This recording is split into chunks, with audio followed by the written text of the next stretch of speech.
Front matter the I Am Principle Decoding Scripture as the Blueprint of Consciousness by Pride D. Mpofu. Copyright and edition copyright 2026 by Pride D. Mpofu, all rights reserved. No part of this book may be reproduced or transmitted in any form or by any means without written permission from the publisher. First edition, 2026, printed in South Africa. Epigraph, Aya Asher Aya, I am that I am. Exodus 3:14. How to use this book. This is not a book to read in one sitting. It is a curriculum for waking up. Black circle, 1 gate per day, read slowly. Let each decoding land, do not rush to the next. Do the practice, each gate ends with an embodied practice, do not skip it. The practice is the point. Keep a journal, write down your own decodings. The I Am speaks through your life as much as through scripture. Repeat, the book will be different the second time. The I Am is not a destination, it is a deepening. How to do the practices. The practices in this book are not instructions to be read while doing them. They are rituals to be remembered. Read the gate, let the decoding land, do not rush. Close the book, do not read the practice while doing it. Read it once, remember the shape of it, then set the book aside. Gather what you need. Some practices require water, a stone, a candle, paper, a dark room. Prepare these before you begin. Do the practice. Follow the steps from memory. If you forget a step, do not open the book to check. Trust your body to remember. Sit with the silence. After the practice, do not immediately return to activity. Sit for a moment. Notice what remains. Write in your journal, what did you feel, what surprised you, what did the I Am show you. The practice is not a task to be completed. It is an invitation to be present. The steps are the scaffolding. The silence is the building. Questions for your journal after each practice. Sit with these questions. Write what comes, not what you think you should write. 1. What did the practice reveal about your attachments? 2. What was the hardest part? 3. What was the easiest? 4. What did the I Am show you that you did not expect? 5. What resistance did you feel? Where did it come from? 6. What did the practice ask you to release? 7. What remains after the practice? Now let's begin. Prologue. You are about to read a book that decodes scripture as the blueprint of human consciousness. It is not a work of theology. It is not a work of history. It is a work of recognition. The stories you will encounter, Adam and Eve, Noah, Abraham, Moses, David, Jesus, Mohammed, the Sufi mystics, the sand trance dancers, the Shona mourners, are not histories of distant people in distant lands. They are maps of your own mind. The characters are not men and women in sandals, they are states of consciousness. The miracles are not violations of physics, they are the laws of attention, surrender, and alignment made visible. This book is not a theology of suffering. It does not explain why bad things happen to good people. It does not claim that all pain is a gift or that every wound is a lesson. What it claims is this: whatever you are carrying, whether it is a wound that will heal or a wound that will never heal, the I Am is the one who is carrying it with you. The I Am does not promise to fix it. The I Am promises to sit with it. Some suffering does not make you stronger. Some suffering makes you tired, bitter, broken. The I Am does not say this is for your good. The I Am says, I am here and I am not leaving. This book is not a map out of pain. It is a map of how to be present with pain without being destroyed by it. You will encounter words from many traditions: Hebrew, Greek, Arabic, Zulu, Xhosa, Shona, San, Sotho and Nguni. They are not foreign. They are maps pointing to the same territory. I have not translated them into a single language because some things cannot be carried across borders. Instead, I have let them breathe in their own air, trusting that you will come to know them the way you come to know a person, not by definition, but by encounter. If a word stops you, sit with it. Let it land. That is not confusion. That is the beginning of remembering. The body is not a coat you wear, it is the temple you are. The I Am does not leave the body behind when you wake up. It wakes up inside the body and finds that the body was never a prison, it was the altar all along. When you hold the stone, you are not holding a symbol of the I Am. You are the I Am holding itself in stone form. When you wash your hands, you are not cleansing a vessel. You are the I Am cleansing itself in water.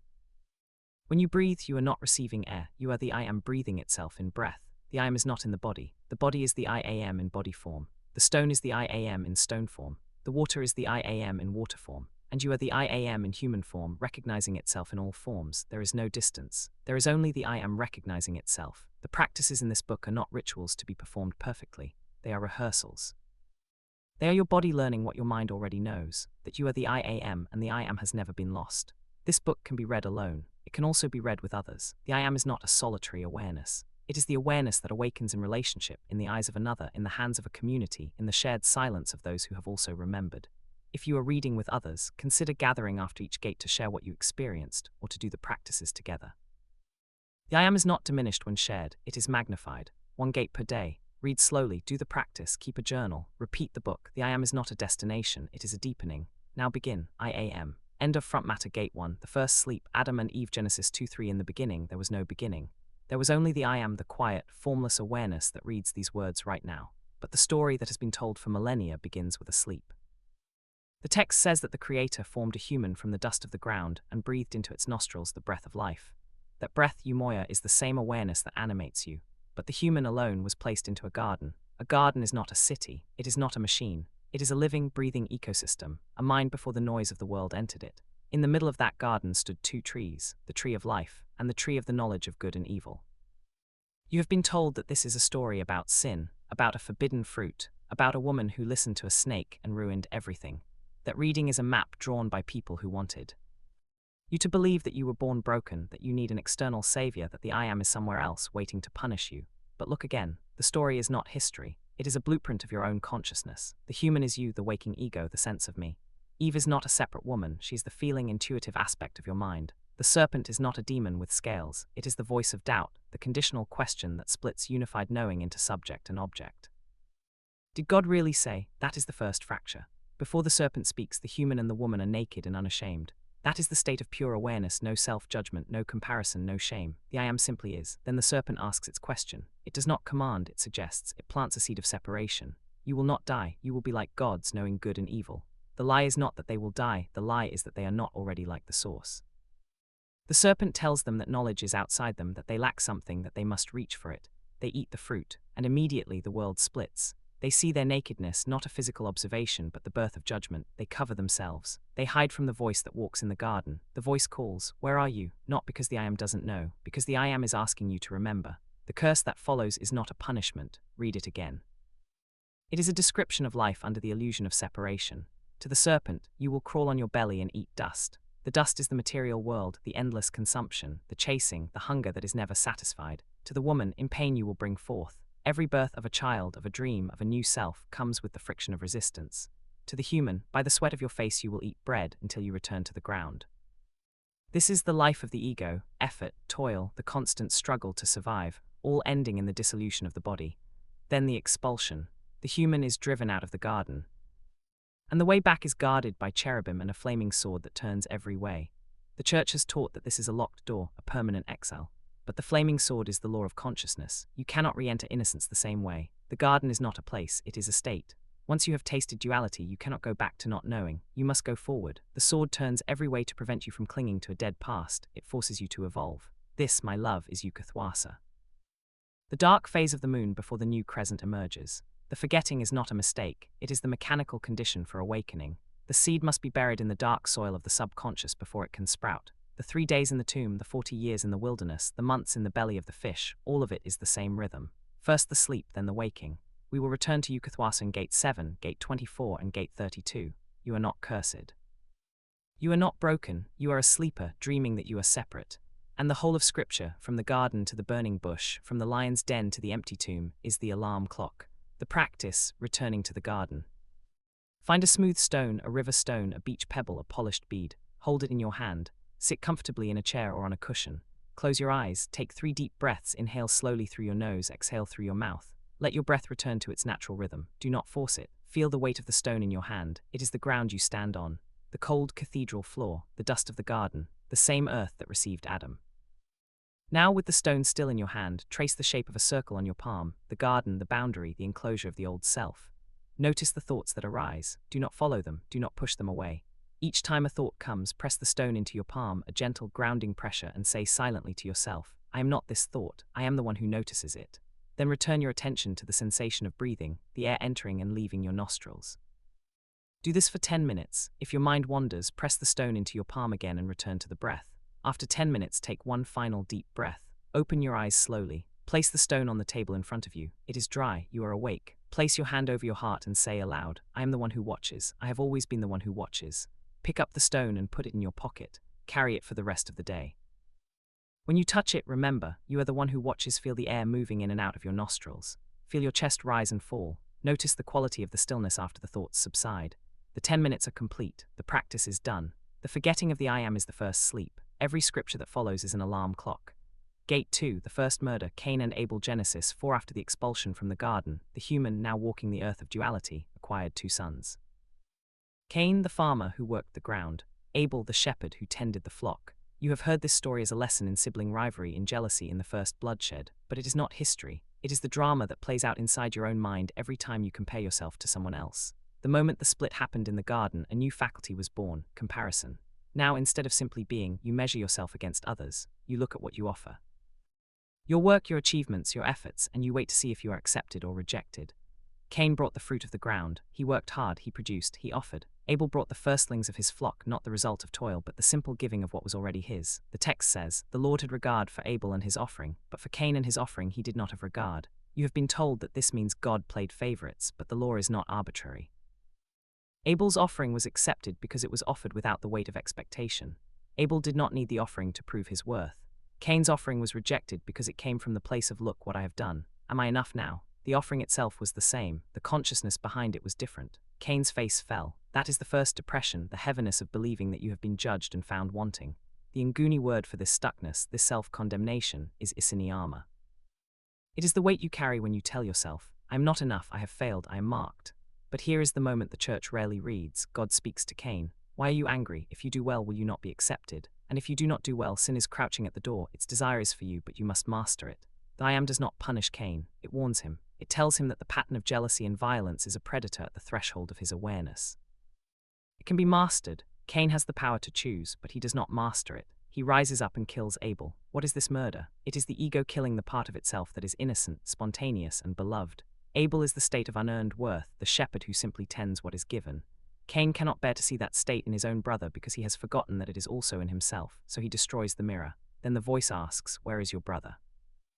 Cain says, "Am I my brother's keeper?" That is the ego's lie, the denial of the cord Ukama, which we will explore in Gate 13, that connects all consciousness. The curse: Cain is banished to wander the earth. The ground will no longer yield its strength to him. That is the condition of the ego that has killed its own innocence. You can still work, still sweat, still strive, but the effortless abundance is gone. You wander. Cain is terrified that anyone who finds him will kill him. He projects his own murderousness onto the world. And then, remarkably, the text says, "The Lord put a mark on Cain so that no one who found him would slay him." The mark of Cain. You have heard that this is a mark of shame, of punishment, of a curse passed down through generations, but read the text again. The mark is for protection. It is not a punishment, it is the ego's survival mechanism. When you believe that you are fundamentally flawed, when you carry isinyama, that belief becomes a shield. It keeps you from facing the deeper truth that you are not your failure. It also keeps you wandering, unable to settle. The mark is not something God puts on you, it is the story you tell yourself. "I'm not good enough, I always mess up, I am unforgivable." That story keeps you alive. You never have to risk being fully seen, but it also keeps you exiled from the garden. Here is the hope: the mark can be revised. Isinyama is not real, it is a story, and you are the storyteller. The practice, a ritual of hand-washing ukulanzulula, this is not a metaphor, it is a physical act. Fill a basin with cool water. Place it on a table or the floor where you can stand comfortably. Light a single candle, not for worship, but to remind you that the I am is present as witness. Speak the name of the wound, do not hide behind generalities. Say aloud, "I carry the mark of Cain. I believed I was not enough. I believed I was rejected. I believed my offering was worthless." Hold your hands over the basin, let them hover, do not touch the water yet.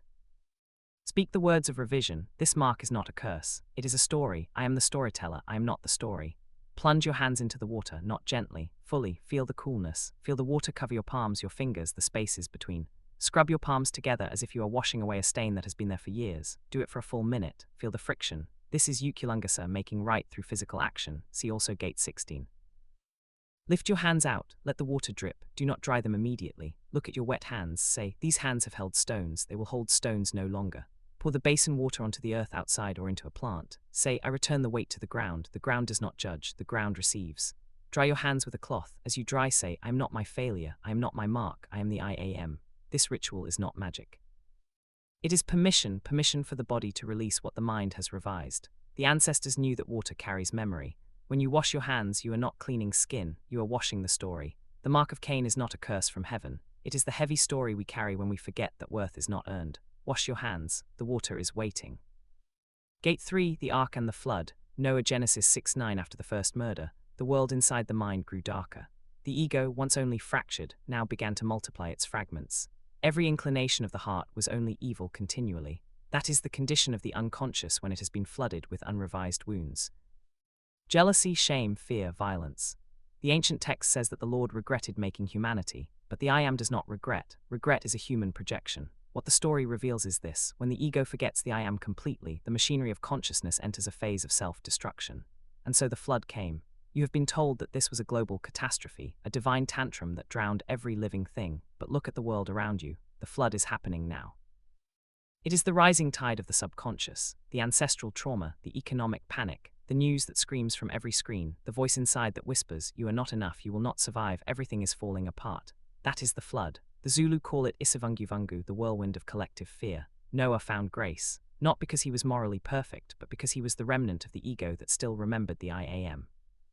The text says he was perfect in his generations, meaning his lineage of awareness was unbroken. He could still hear the voice that said, "Build a vessel. The ark is your skull. It is the only vessel that can float above the chaos." Its dimensions, 300 cubits long, 50 wide, 30 high, are not ancient engineering specs. They are the proportions of stability. The one door is the threshold of your attention.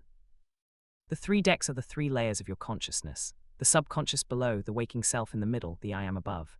And the pitch that seals the ark, kofa, the same word as atonement, is the discipline of closing your sensory gates. You must seal the mind against the rising water. Then the animals come, 2 of every kind, not biological species marching 2 by 2, but the dualities within you, light and darkness, hope and despair, courage and fear. The ark does not choose one side, it carries both in balance. You cannot reject your fear, you must bring it into the vessel. You cannot pretend you are not afraid, you must give it a place so that it does not drown you from below. The springs of the great deep burst open and the floodgates of the heavens were opened. The subconscious erupts from below, collective panic reigns from above. For 40 days and 40 nights, a full cycle of purification, the waters cover the earth. This is Ukuthwasa, sacred gestation. We will explore this term further in Gate 8, Gate 18 and Gate 29. The seed in the dark, the tomb that is a womb. You do not fight the flood, you float. The ark does not row, it simply rises. When the waters recede, Noah sends out a raven. It does not return. The raven is the part of the ego that feeds on death. It finds its home in the chaos and never comes back to the vessel. Then he sends out a dove. The dove returns with an olive leaf, a green shoot, the first sign of Idlozi, see Gate 19, the exploding greenness of new life after the silence. The messenger, Isivivane, brings proof that the earth is emerging from the waters. God makes a covenant. The rainbow is the sign. The rainbow is not a magical promise in the sky. It is the spectrum of light broken into colors, the duality itself. The bow is a weapon hung up, no longer aimed at the earth. The I Am says, "I will never again curse the ground because of humanity. Not because humanity becomes perfect, but because the cycle of forgetting and remembering is the rhythm of creation itself. The flood is not a punishment, it is the womb. And the rainbow is the promise that the water will always recede. You are Noah. The flood is rising around you in the economy, in your family, in the voice that tells you you are not enough. You cannot stop the water, but you can seal the vessel. You can close the door of the senses. You can bring every duality into the ark of your own skull, and you can float. The practice, floating above the flood when you feel overwhelmed by panic. The news, the economy, the voices that tell you everything is collapsing, sit still. Sit still in a chair, place both feet flat on the floor, close your eyes, take 3 deep breaths. Imagine that your skull is an ark, sealed, watertight, invulnerable. Feel the flood around you, the noise, the panic, the voices that tell you everything is falling apart. Say aloud, "I am not the water, I am the ark." Hold a small stone in your left hand. Feel its weight, it is your anchor. Count 10 slow breaths. With each breath, imagine the water rising, but you are floating above it. After 10 breaths, say aloud, "Kamagu, it is finished, the flood will pass." Open your eyes, place the stone on the table in front of you. It is dry. Pick up the stone and put it in your pocket. Carry it for the rest of the day. When you touch it, remember, you are the ark. Feel the weight of the stone in your hand. Feel the solidity of the floor beneath your feet. Hear the sound of your own breath. See the image of the water receding. The stone is placed down. The flood is over. The ark is not a boat you board. It is the skull you already have. The flood is not a punishment. It is the rising of the subconscious that forces you to remember who you are. Gate 4, the covenant of the parts. Abraham, Genesis 15. After the flood, the waters receded, but the ego was still scattered. It had learned to float, but not yet to walk toward a new land. Then a voice came to a man named Abraham. "Leave your country, your kindred, and your father's house, and go to a land that I will show you." That is the call. It is not a geographical instruction. It is the awakening of the will. Leave the familiar maps of your mind. Leave the stories you inherited. Go to a land you cannot yet see. Abraham went. He gathered his family, his flocks, his tents, and he walked. But years passed, and the promised descendants as numerous as the stars seemed impossible. He was old. His wife was barren. And the voice came again, this time in a vision. "Do not be afraid, Abraham. I am your shield. Your reward shall be very great." You have been taught that this is a story about a divine promise to a chosen man. But the vision is not about a distant future. It is about the architecture of your own consciousness. Abraham looked at the stars. The I Am said, "Count them if you are able. Then so shall your descendants be." The stars are the infinite potentialities of the I Am. The descendants are not biological children. They are the multiplied awareness of your own mind, the countless ways that consciousness can expand when it trusts. And Abraham trusted, the text says, he believed the Lord and it was counted to him as righteousness. Not because he performed a ritual, not because he said the right creed. Trust is the state of alignment with the I Am. That is the only righteousness that exists, but trust must be sealed. The I Am said to Abraham, bring me a heifer, a goat, a ram, a turtle dove, and a pigeon. Abraham brought them, cut them in half, and laid the pieces opposite each other. He did not ask why. He did not negotiate, he simply cut. The cutting is the fracture of the old self. The pieces represent every conditioned belief, every attachment, every identity that you have built. Abraham arranges them in 2 rows, creating a path between them. That path is the way of the covenant, but as the sun began to set, birds of prey descended on the carcasses. The birds are the doubts, the fears, the intrusive thoughts that try to consume your offering before it is complete. Abraham drove them away. That is the discipline of attention. You must constantly reject the voices that say, this is foolish, nothing will change, go back to safety. Then a deep sleep fell on Abraham and a terrifying darkness. The word for this sleep, tardama, is the same sleep that fell on Adam before Eve was created. It is the withdrawal of attention from the external world. It is the entry into the subconscious, the womb, the tomb. The terrifying darkness is Ukuthwasa, see Gate 1, Gate 7, Gate 24, Gate 32, the dark phase of the moon before the new crescent appears. It is the fear you feel when you have cut away everything familiar and stand alone in the unknown. And while Abraham slept, a smoking firepot and a flaming torch passed between the pieces. The firepot is the fire, see Gate 6, Gate 36, the heat in the belly, the boiling energy that rises up the spine. The flaming torch is the light of the I Am. Together they move through the broken pieces of the old self, not on the ground, but suspended, the vertical axis of consciousness. The fire does not destroy the pieces, it passes through them. That is the covenant. The I Am does not ask Abraham to walk between the pieces, only the fire and the torch pass. This is a unilateral covenant, a self-contract. The I Am binds itself to the awakened will, asking nothing in return but trust. And the trust is not a one-time event. It is the willingness to let the fire pass through your broken pieces, day after day, without running away. The Shona word for this unconditional devotion is Kusvapira, see also Gate 7 and Gate 15. It is the act of burning the bridge behind you. There is no road back to the old country. The pieces are cut, the birds are driven away, the darkness is accepted, and the fire passes. You are Abraham, the voice has called you. You have left the familiar maps of your mind, the beliefs you inherited, the identities that were assigned to you. You have cut the pieces, you have driven away the birds. Now you stand in the terrifying darkness. Do not run, the fire is coming. It will pass between the pieces of your old self and the covenant will be sealed. The practice, the fire that passes, write down one attachment that you have been unwilling to release, a belief, a relationship, a pattern of behavior. Write it clearly. Read it aloud. I have been holding onto the thing. Light a candle. Place it near a fireproof bowl or sink. Hold the paper above the candle flame, not too close, and let it catch fire. Drop the burning paper into the fireproof bowl or sink. Watch it burn. As it burns, say aloud, I am not this, I do not need this to be who I am. When the paper is ash, say, the fire passes between the pieces, the covenant is sealed. Blow out the candle. Place the ash in a small container or scatter it outside. Say, I return this to the earth, the fire has passed. Feel the heat of the flame.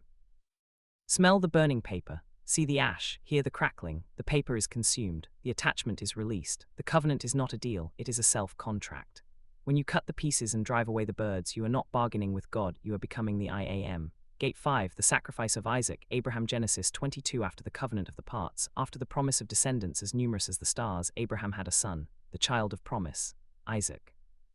The one through whom the stars would be fulfilled. And then the voice came again, take your son, your only son, whom you love, Isaac, and go to the land of Moriah. Offer him there as a burnt offering. You have been told that this is a story of child sacrifice, of a primitive test that a benevolent God would never demand. But you have been reading the map, not walking the territory. The story is not about a tribesman and his son. It is about you. Isaac is not a boy on a mountain. He is the thing you love most, the dream you have nurtured, the identity you have built, the relationship you believe you cannot live without, the gift that the I Am has placed in your hands, the fruit of your own covenant. The test is not whether you will cut the throat of your beloved. The test is whether you can release your attachment to it. Abraham rises early. He does not argue. He does not bargain. He does not ask for a sign. He saddles his donkey, splits the wood, and sets out. That is the first movement of surrender. You stop negotiating with the I Am. You simply walk. The journey takes 3 days, 3 days of silence, 3 days of walking toward the mountain, knowing what waits at the top. The child of promise walks beside him, carrying the wood for his own offering. The wood is the structure of the old self, the old beliefs, the old patterns, the old way of holding what you love. Isaac carries it. He does not know yet what it is for. Halfway up the mountain, Isaac asks, the fire and the wood are here, but where is the lamb for the burnt offering? Abraham answers, God will provide. That is not a hope, it is a decree. Abraham has no evidence. He has not seen the ram, he does not know how it will appear. But he speaks as if it is already done. That is Camargu's surrender spoken before the provision appears. See also Gate 10, Gate 28, Gate 31. They reach the place. Abraham builds the altar. He arranges the wood. He binds Isaac, the binding, the Ekdah, and lays him on the altar. He takes the knife. This is the moment of total Qusvapira. Gate 4, Gate 7, Gate 15. The bridge is burned. There is no retreat. The hand is raised, and then the angel calls out, "Do not lay your hand on the boy. Now I know that you fear God because you have not withheld your son, your only son, from me." The intervention comes at the exact threshold. Not before, that would not have been a test. Not after, that would have been destruction. It comes the moment the attachment is fully released, but before the release becomes destruction. Abraham looks up. He sees a ram caught in the thicket by its horns. The provision was there all along, hidden in the entanglement of the old self, tangled in the bushes of his own attachment. He could not see it while he was still clinging. He sacrifices the ram instead of Isaac. The same energy, the same devotion, the same offering, but now flowing freely, without the grip of possession. The Xhosa word for this moment is Camargu. It is spoken at the end of a ritual. It means, it is finished. The channel is open, the alignment is complete. But Abraham spoke it before the provision appeared. He said God will provide. That is Camargu as a decree, not a report of what has happened, but a declaration of what is already true in the IAM. The ram is the Hlalaza, Gate 19, the sudden, exploding greenness that appears when the inner work is complete. It was always there, hidden in the thicket of your fear, but you could not see it while your hand was still gripping the knife. You are Abraham. You have received the promise, a dream, a gift, a relationship, an identity. And now the I Am is testing you, not because it wants you to suffer, but because it knows that your attachment to the gift is blocking the full flow of the blessing. The voice says, "Take your Isaac, the thing you love most, and go to the mountain. Do not argue, do not bargain. Walk the 3-day silence. Let the child of promise carry the wood. When you reach the altar, bind the attachment, raise the knife, not in violence, in willingness. Stay at the threshold until the angel speaks. Then look up. The ram is already there. The practice, the willingness to release, identify one attachment that you have called your Isaac, a dream, a relationship, an identity. Sit in a quiet place. Place a small object, a ring, a coin, a key, a photograph on the floor in front of you. Say aloud, "This is my Isaac. It is the thing I love most, the thing I hold most tightly." Look at the object. Imagine the altar. Say, "I'm willing to release this, not because I want to lose it, but because I trust that the ram is already caught in the thicket." Do not throw the object away. Pick it up. Hold it in both hands. Say, "I do not need to destroy this to release my attachment to it." Place the object somewhere visible, on a shelf, a table, a mantelpiece. Do not hide it. Let it be a reminder the attachment is not gone, it is just no longer cage. Say aloud, "The provision is already here. I could not see it while I was clinging." Look at the object once more. Say, "The ram is in the thicket. I can see it now." Feel the weight of the object in your hands. Feel the act of placing it down. See it resting in its new place. The attachment is released, not destroyed. The sacrifice is not the destruction of the gift. It is the release of the attachment. And in that release, the gift returns not as something you own, but as something that flows through you. Gate 6, Jacob's ladder. Genesis 28. Jacob was running. He had deceived his brother Esau, stolen his blessing, and fled into the night. He was alone, exposed, carrying nothing but the weight of his own fear. That night he came to a certain place and lay down to sleep, using a stone for his pillow. Not a soft cushion, a rock, the cold, hard anchor of the material body pressing against his skull. He dreamed. In the dream, a ladder was set up on the earth, its top reached heaven, and the angels of God were ascending and descending on it. You have been told that this ladder is a staircase to a distant paradise, a one-way escalator for the righteous after death, but look again. The angels are not just ascending, they are also descending. The movement is two-way, continuous, unending. The ladder is not a ticket out of the body, it is the anatomy of the body. The ladder is your spine. The rungs are the vertebrae, the 33 chambers of the central channel. The angels are the energies of consciousness, thoughts, intuitions, feelings that move up and down your nervous system. They ascend when you reach toward the I Am. They descend when the I Am reaches into you. At the base of the ladder in the belly sleeps a fire. The San call it see Gate 36. It is cold, latent, dormant, like coal waiting for a spark. At the middle of the ladder in the heart, the fire heats. This is in Lizio, the sovereign heart, where feeling meets intention, where the cold coal becomes a flame. At the top of the ladder in the crown of the skull, the flame cracks open into spirit. This is Ukake, the portal, the place where the ladder reaches heaven. See Gate 1, Gate 11, Gate 30, Gate 38. But the text says that the Lord stood above the ladder, not on the top rung, above it. The I Am is not a destination at the end of a climb, it is the one who watches the ladder. It is the awareness that notices the fire rising, the heart heating, the crown opening. It is the one who dreamed the ladder into being. Jacob woke from his sleep. He said, "Surely the Lord is in this place, and I did not know it." The place was not a temple in Jerusalem. The place was not a mountain in the sky. The place was the very ground he had used as a pillow, his own head, his own skull, his own body. How awesome is this place? This is none other than the house of God, and this is the gate of heaven. He took the stone, set it up as a pillar, and poured oil on it. He named the place Bethel, house of God.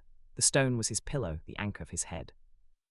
The oil was the enum made liquid, the fire flowing, anointing, consecrating. He had been sleeping on the temple, and he did not know it. You are Jacob, you are running, you have deceived yourself and others. You are alone, afraid, carrying the weight of your own mistakes. And tonight, when you lay your head on the hard rock of your own body, you will dream. In the dream you will see the ladder. It is your spine. The fire is rising, the angels are moving. And at the top, not the top rung, but above it, the I Am is watching. Do you know what the angels are? They are your own thoughts, the ones that ascend toward hope and the ones that descend into fear.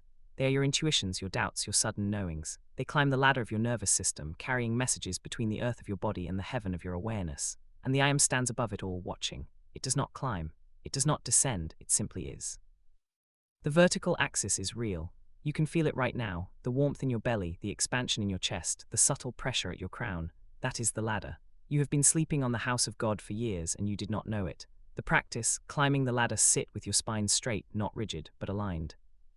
Place a small stone or a coin on the floor in front of you.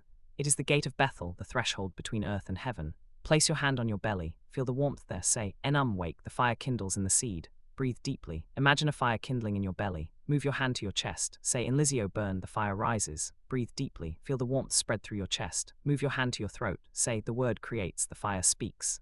Breathe deeply. Feel the vibration in your throat. Move your hand to your forehead, say, the vision sees, the fire is light. Breathe deeply, feel the light behind your eyes. Move your hand to the crown of your head, say, Ukakei, open, the fire reaches the threshold. Breathe deeply, imagine the fire rising to the crown. Stay there for a few minutes, notice the sensation. Now pick up the stone or coin from the floor, place it on the table in front of you. Say, the stone is set up as a pillar, the oil is poured. This is the house of God. Lower your hands, say, the ladder is my spine, the I Am is above it, watching.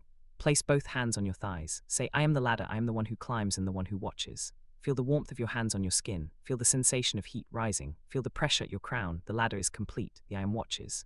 Then notice there is something that is aware of the warmth, aware of the ladder, aware of the spine. That is the I Am standing above the ladder, watching. The ladder is not a future destination, it is the spine you are sitting on right now. The I Am is not at the top, it is the one who sees the ladder and the one who is the ladder. Gate 7, the wrestling at Peniel, Jacob, Genesis 32. Jacob had crossed the river. He had sent his wives, his children, his livestock, all his possessions, everything he had accumulated to the other side. He stood alone on the bank of the Jabbok, the river whose name means emptying. He had emptied himself of everything that could be taken, and then the night came. A man wrestled with him until daybreak. You have been told that this was an angel, a divine messenger, a supernatural being sent to test the patriarch. But the story is not about a celestial judo match in the desert. It is about you. The man is not an angel. The man is the higher self, the I Am in disguise, the aspect of your own consciousness that you must confront when every external prop has been removed. And the wrestling is not a fight, it is the friction of Ukuthwasa, see Gate 1, Gate 24, Gate 32, the long, agonizing dark phase of the moon before the new crescent appears. Jacob had spent his whole life grasping. His name meant he grasps the heel, a deceiver, one who trips others to get ahead. He had schemed for his brother's birthright. He had deceived his father for the blessing. He had outrun Laban with his flocks. He had moved through the world by cunning, by effort, by never letting go. But that night on the bank of the Jabbok he had nothing left to grasp. He was alone in the dark, and the only thing left to wrestle was himself. The night lasted hours. The text does not describe the moves, the holds, the falls, the gasping for breath. It only says they wrestled. That is the silence of Ukuthwasa. The struggle is too intimate for words. It is the battle between the old self that wants to survive by its old tricks and the true self that demands surrender. As dawn approached, the man touched Jacob's hip. One touch, and the hip was dislocated. Not a violent blow, a surgical touch. The old walk was broken. The way Jacob had moved through the world, grasping, scheming, outrunning consequences, was permanently altered. He would never walk the same way again. The man said, "Let me go, for the day is breaking." But Jacob said, "I will not let you go unless you bless me." That is the moment of transformation. Not the moment he wins the wrestling match, he does not win. The man could have left at any time, he chose to stay. Jacob's refusal to let go is not arrogance, it is the recognition that this struggle, this dark night, this agonizing friction, this is the only door. If he lets go now, he will be the same Jacob who crossed the Jabbok. No new name, no new walk, no dawn. The man asked, "What is your name?" He said, "Jacob," the old name, the deceiver, the heel grabber. He spoke it. He did not hide, and the man said, "Your name shall no longer be Jacob, but Israel, for you have striven with God and with humans and have prevailed." Israel, not he who sees God, that is Peniel, the name Jacob gives to the place. Israel means he who strives with the I am and prevails. The name is not about victory, it is about persistence. Jacob prevailed because he refused to let go. He did not win the wrestling match, he simply would not stop. Jacob named the place Peniel, the face of God, because he said, I have seen God face to face, and yet my life is preserved. And the sun rose, and Jacob limped. The limp is the proof. It is not a punishment, it is a mark of the night. It is the scar of Ukuthwasa, the dislocated walk of one who has been broken open and remade. The old walk, the scheming, the grasping, the endless effort to control, is gone. The new walk is slower, halting, but it is the walk of Israel, the one who has seen the I am in the dark. The Zulu word Ukuthwasa is the new moon emerging from the 3-day dark. Jacob's night is the dark, the dawn is the crescent. The limp is the memory, not a curse, but a blessing. The Shona say that the drum skin must be stretched to near breaking to sing. See Ingoma, Gate 35. Jacob was stretched, now he sings with a limp. You have your own Jabbok. You have sent your possessions, your relationships, your identities across the river. You are alone in the dark, and there is something wrestling with you, not an enemy, but your own higher self. The friction is real. The hip hurts. You want to let go. Do not let go. Hold on until the dawn. Ask for the blessing. Do not ask to be healed of the limp. Ask to receive the new name. When the sun rises, you will walk differently. You will limp, but you will walk as Israel, the one who has striven with the I am and prevailed. The practice, the night of wrestling. Sit in a quiet place. Close your eyes. Think of a time when you were left alone after a breakup, a job loss, a failure. That was your Jabbok. Imagine that the struggle you experienced was not an enemy attacking you, but the I am wrestling you into a new shape. Where did it hurt the most? Place your hand on that place, your hip, your heart, your head. Say aloud, this is the place where my old walk was broken.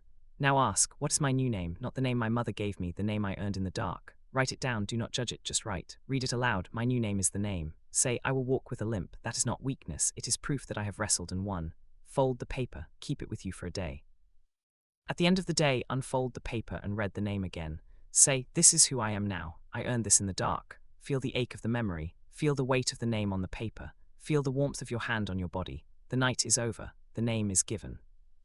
Sovereign self is not the one who never breaks. It is the one who walks with a limp, carrying the memory of the night when the old name was taken and a new name was given. Gate 8, Joseph in The Well and the Palace. Genesis 37:50. Joseph dreamed. He saw sheaves of grain in the field. His sheaf stood upright, and his brothers' sheaves bowed down to it. He dreamed again. The sun, the moon, and 11 stars bowed to him. He told his brothers. They hated him even more. You have been taught that this was pride, that Joseph should have kept his dreams to himself. But the dream is not a boast, it is a blueprint. The sheaves are the harvest of the sovereign self. The stars are the cosmic order. Joseph saw his future before he could hold it. And the hatred of his brothers is the world's response to the dreamer. They threw him into a pit, a dry well deep and dark. Then they sold him to traders passing by. He was carried down to Egypt. The pit is the subconscious. It is the place you go when the world rejects your vision. It is dry, no water, no nourishment, no comfort, but it is also a womb. The Zulu word Ukuthwasa, see Gate 3, Gate 18, Gate 29 means sacred gestation. The seed must be buried before it can sprout. Joseph was buried in the pit. In Egypt, he was sold to Potiphar, a captain of the guard. He served well, and the I am was with him. But Potiphar's wife accused him falsely, and he was thrown into prison. The prison is the second descent deeper than the pit. Now he has no status, no hope of release, no promise of tomorrow. This is the dark phase of Ukuthwasa. Gate 1, Gate 7, Gate 24, Gate 32, the moon before the crescent. But in prison, Joseph began to interpret dreams. The subconscious language became clear to him. He did not try to escape, he listened. He served, he waited.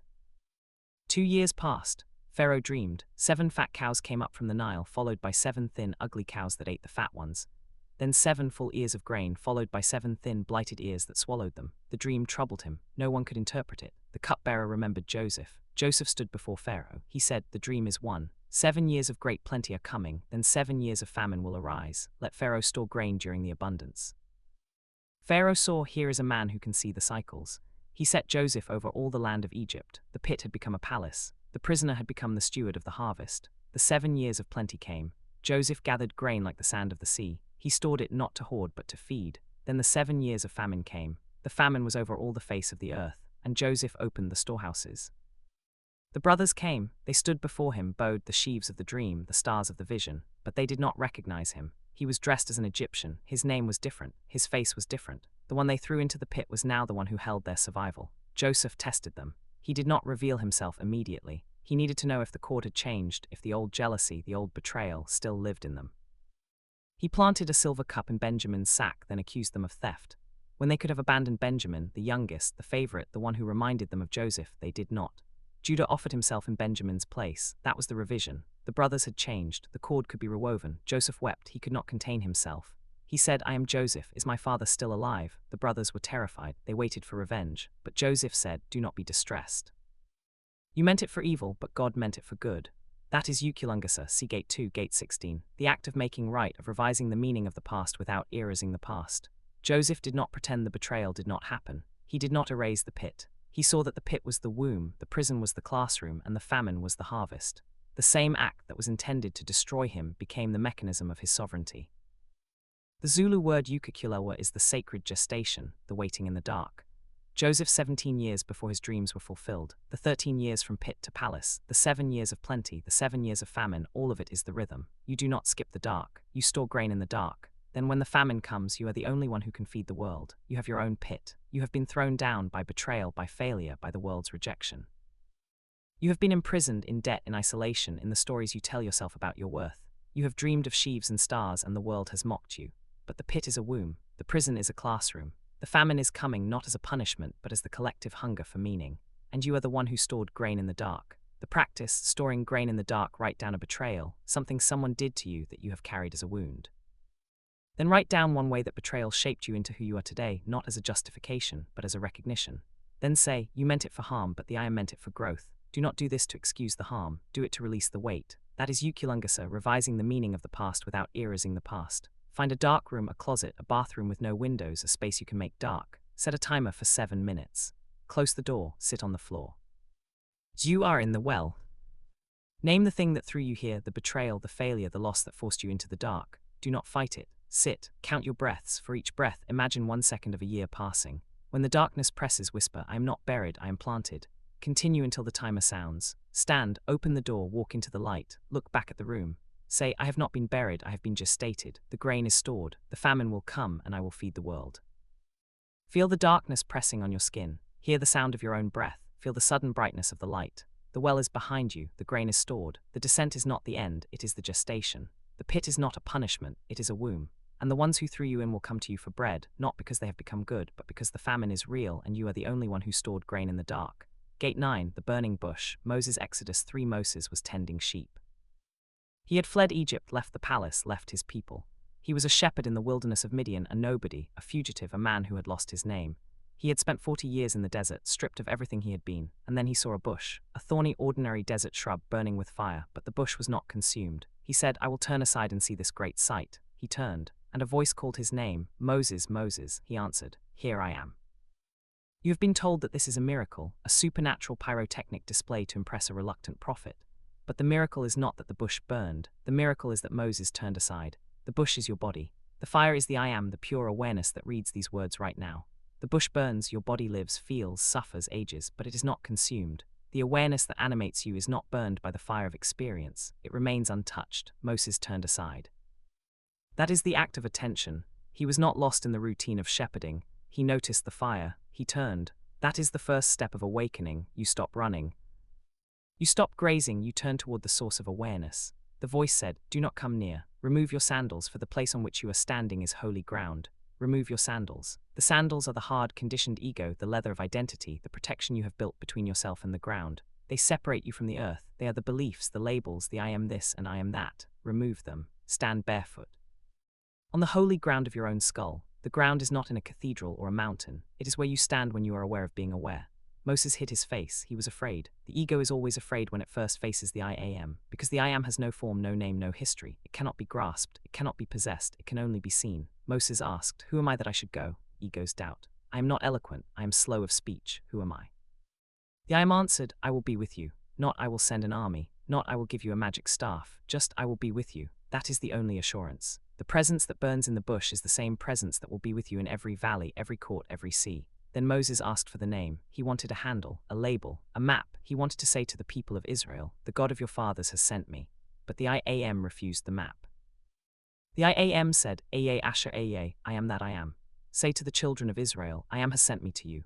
Not the God of Abraham, not the Lord of hosts, not the King of the universe. Just I am, that is not a name. It is the refusal of all names. It is the territory before any map. Before you are a Catholic, a Muslim, a Jew, a Zulu, a South African, you are I am. That is the only identity that cannot be revoked, cannot be questioned, cannot be lost.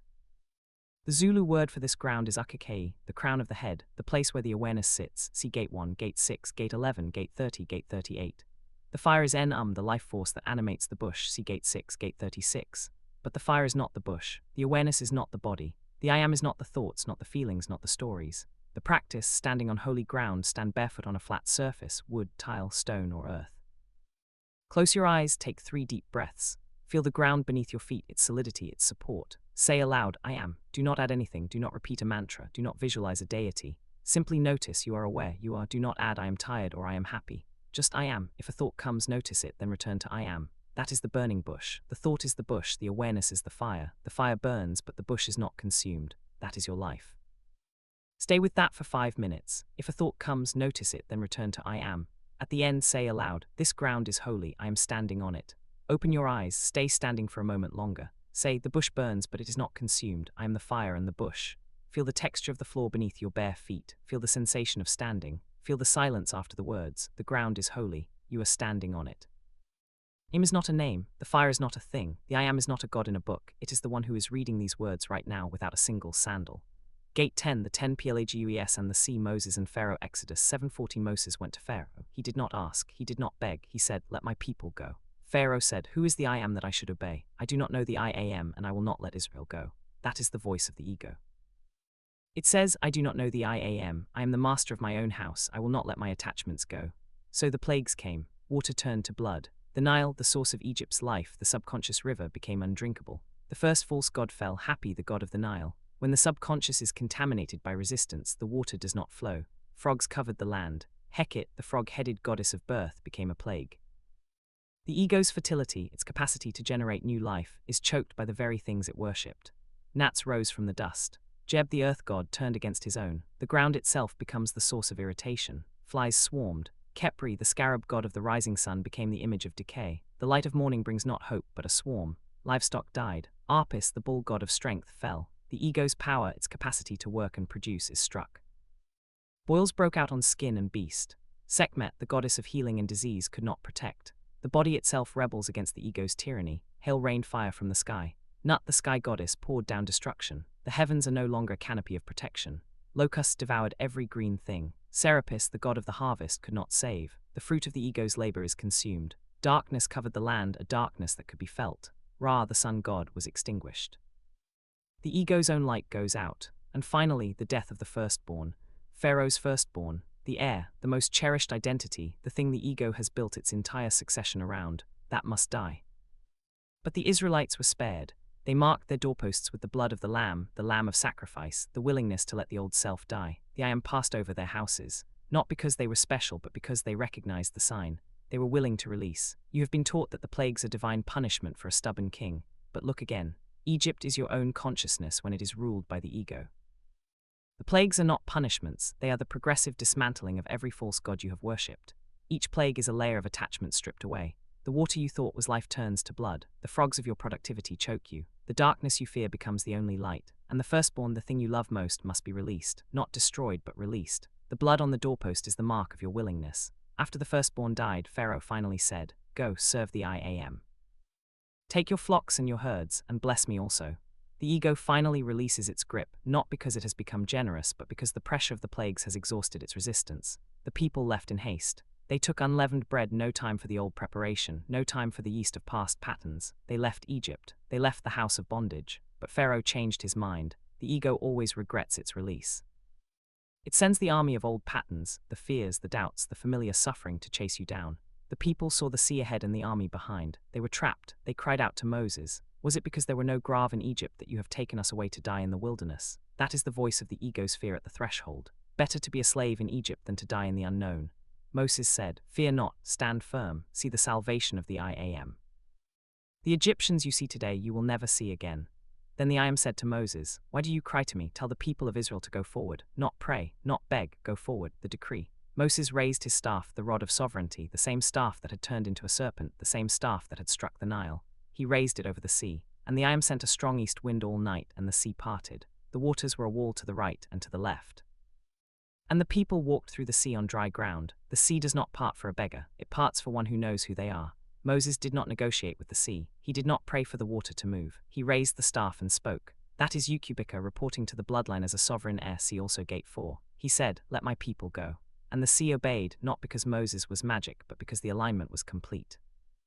The army pursued, the wheels of the chariots clogged. The soldiers cried out, "Let us flee from Israel, for the I Am fights for them."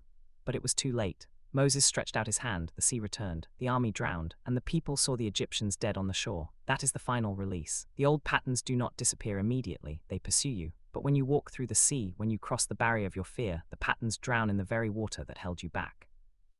You do not have to fight them, you just have to keep walking. You have your own Egypt. It is the familiar oppression you call just the way things are. It is the comfortable suffering you have learned to live with, and there is a sea in front of you, a barrier you have never crossed. Behind you the old patterns are chasing, the voices that say you cannot do it, you are not enough, it is too late. You cannot negotiate with the sea, you cannot reason with the army, you can only raise the staff, the authority of your own awakened will, and speak. Let my people go. The practice, the decree that parts the sea, stand in front of a mirror, look at your own eyes.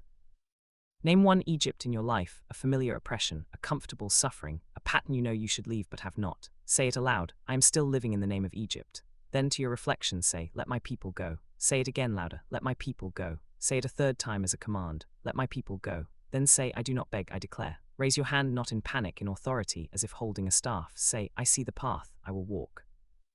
Turn away from the mirror, take one step forward. Now pour a glass of water into a bowl or sink. As you pour say, the sea returns, the pursuit is over. Turn back to the mirror, look at your reflection. Say, the crossing is complete, the sea is behind me. See the face of your own reflection. Hear the sound of your own voice commanding. Feel the sensation of turning and stepping. The crossing is complete, the sea is behind you. The sea is not a miracle of physics, it is the decree of sovereignty. You do not need to part the ocean. You need to know that the I Am who speaks through you has already prepared the dry ground. Gate 11, the striking of the rock, Moses. Exodus 17, Numbers 20. The people were thirsty. They had left Egypt, crossed the sea, watched the plagues, and eaten manna from the sky. But they were thirsty, and when the ego is thirsty, it quarrels. Why did you bring us out of Egypt? There is no water, our children are dying. Moses cried out to the I Am. The I Am said, take your staff, strike the rock, water will come out. Moses struck the rock once. Water flowed, the people drank, that was the first time. 40 years later, near the end of the journey, the people quarreled again. The same complaint, why have you brought us to this wilderness? There is no water, we wish we had died in Egypt. Moses and Aaron went to the tent of meeting. The I Am said, take the staff, assemble the people, speak to the rock before their eyes and it will yield its water. Speak, not strike. The command had changed. The first time the rock needed to be struck, the initial breaking open of the subconscious, the forceful extraction of the living water. But the second time the rock had already been opened, it only needed to be spoken to. Moses assembled the people, he was angry. The constant complaining had worn him down. He said, here now you rebels, shall we bring water for you out of this rock? He raised his hand, he struck the rock, not once, twice. Water flowed, the people drank.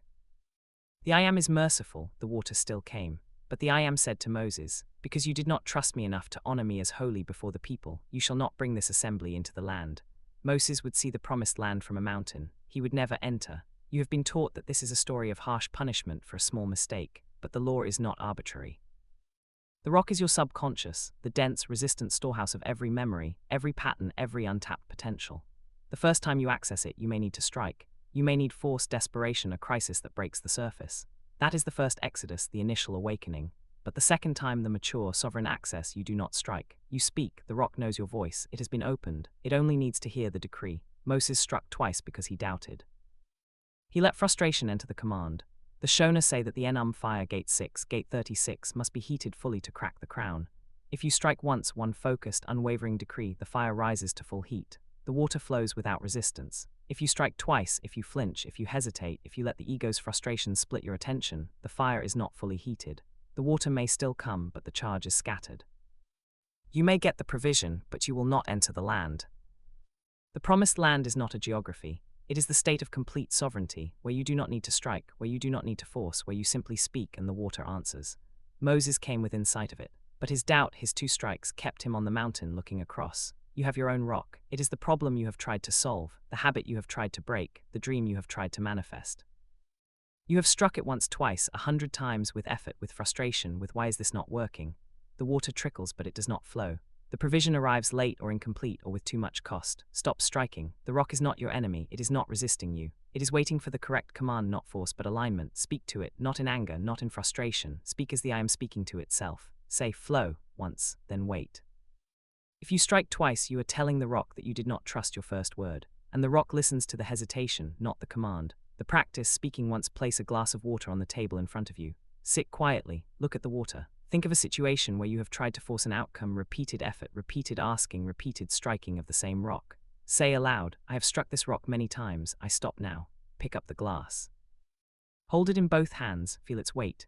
Say, I speak once, I do not strike again. Take a sip of the water, feel it enter your mouth, your throat, your chest. Say flow, set the glass down, do not drink more, wait, do nothing, let the silence do its work.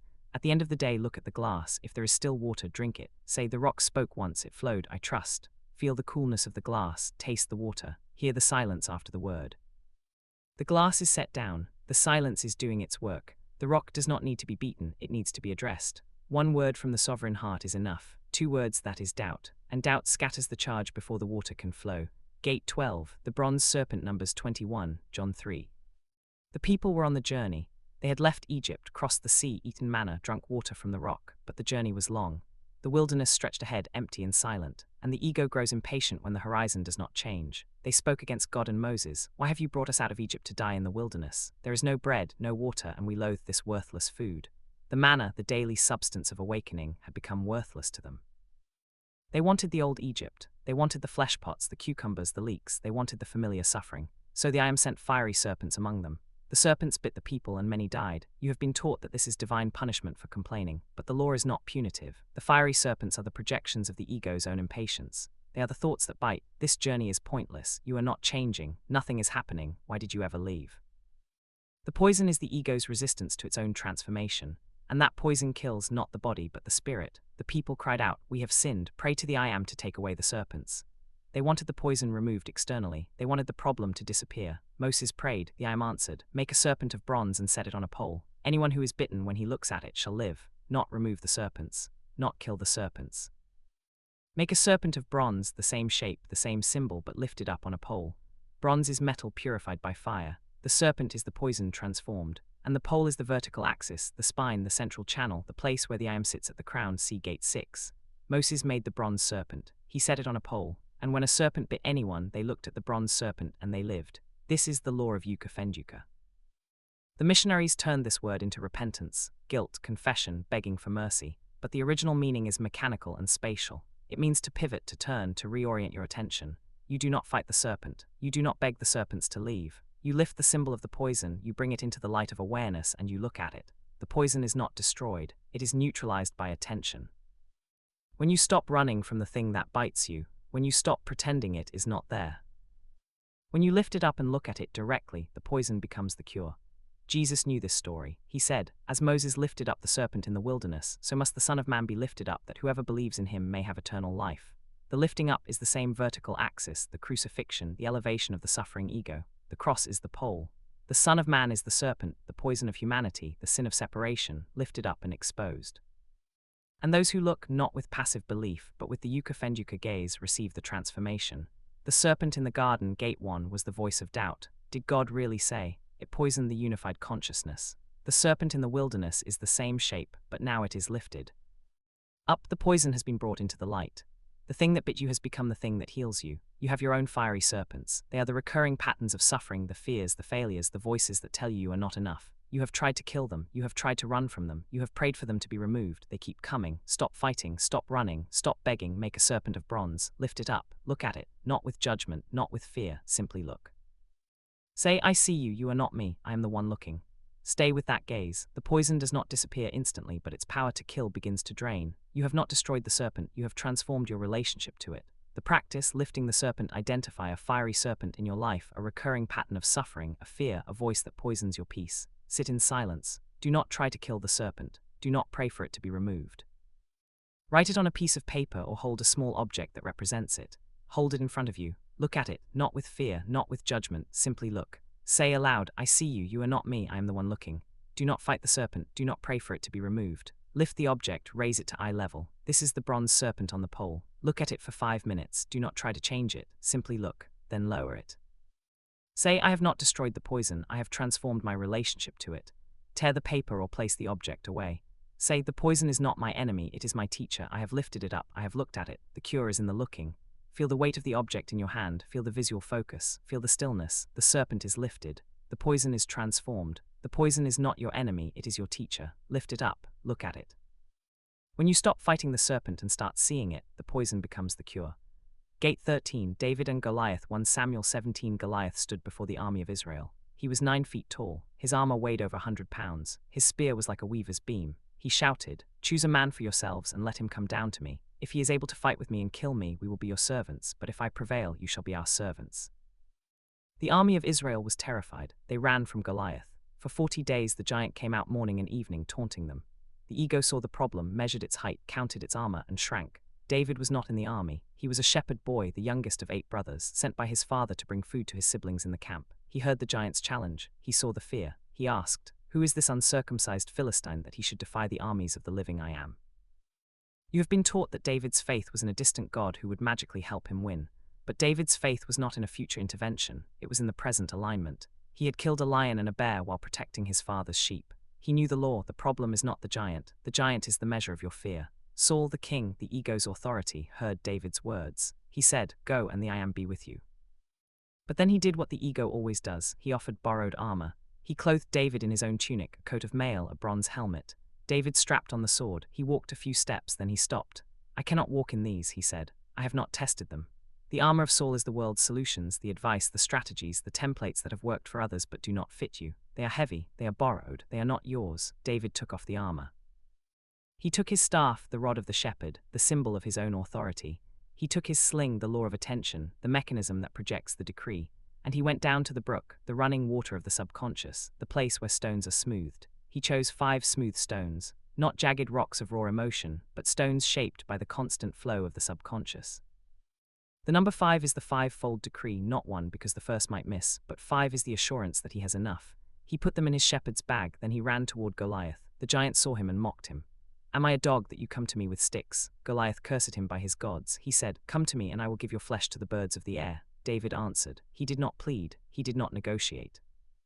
He declared, "You come to me with a sword and a spear and a javelin, but I come to you in the name of the I am of hosts. This day the I am will deliver you into my hand." That is Ukuthwasa, the decree spoken from the sovereign heart. Gate 10. Not begging, declaring. He put his hand into the bag, took out 1 stone, placed it in the sling, and slung it. The stone sank into Goliath's forehead. The giant fell face down on the ground.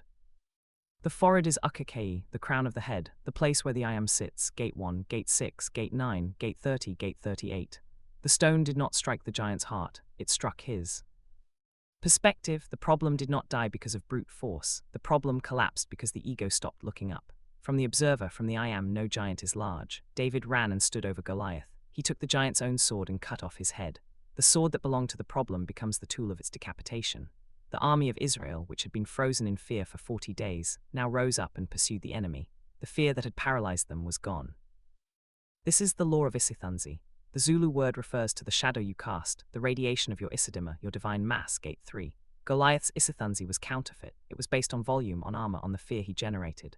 David's Isivivane was genuine. It was based on alignment, on the I am, on the refusal to borrow anyone else's protection.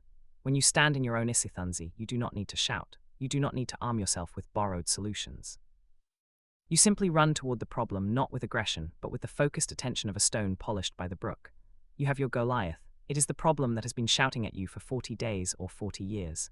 It is the debt, the fear, the failure, the voice that tells you that you are not enough. You have tried on the armor of Saul, the advice, the strategies, the how-to books, the motivational speeches.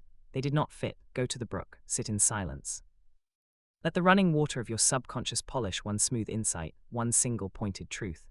Not a complex plan, not a multi-step strategy.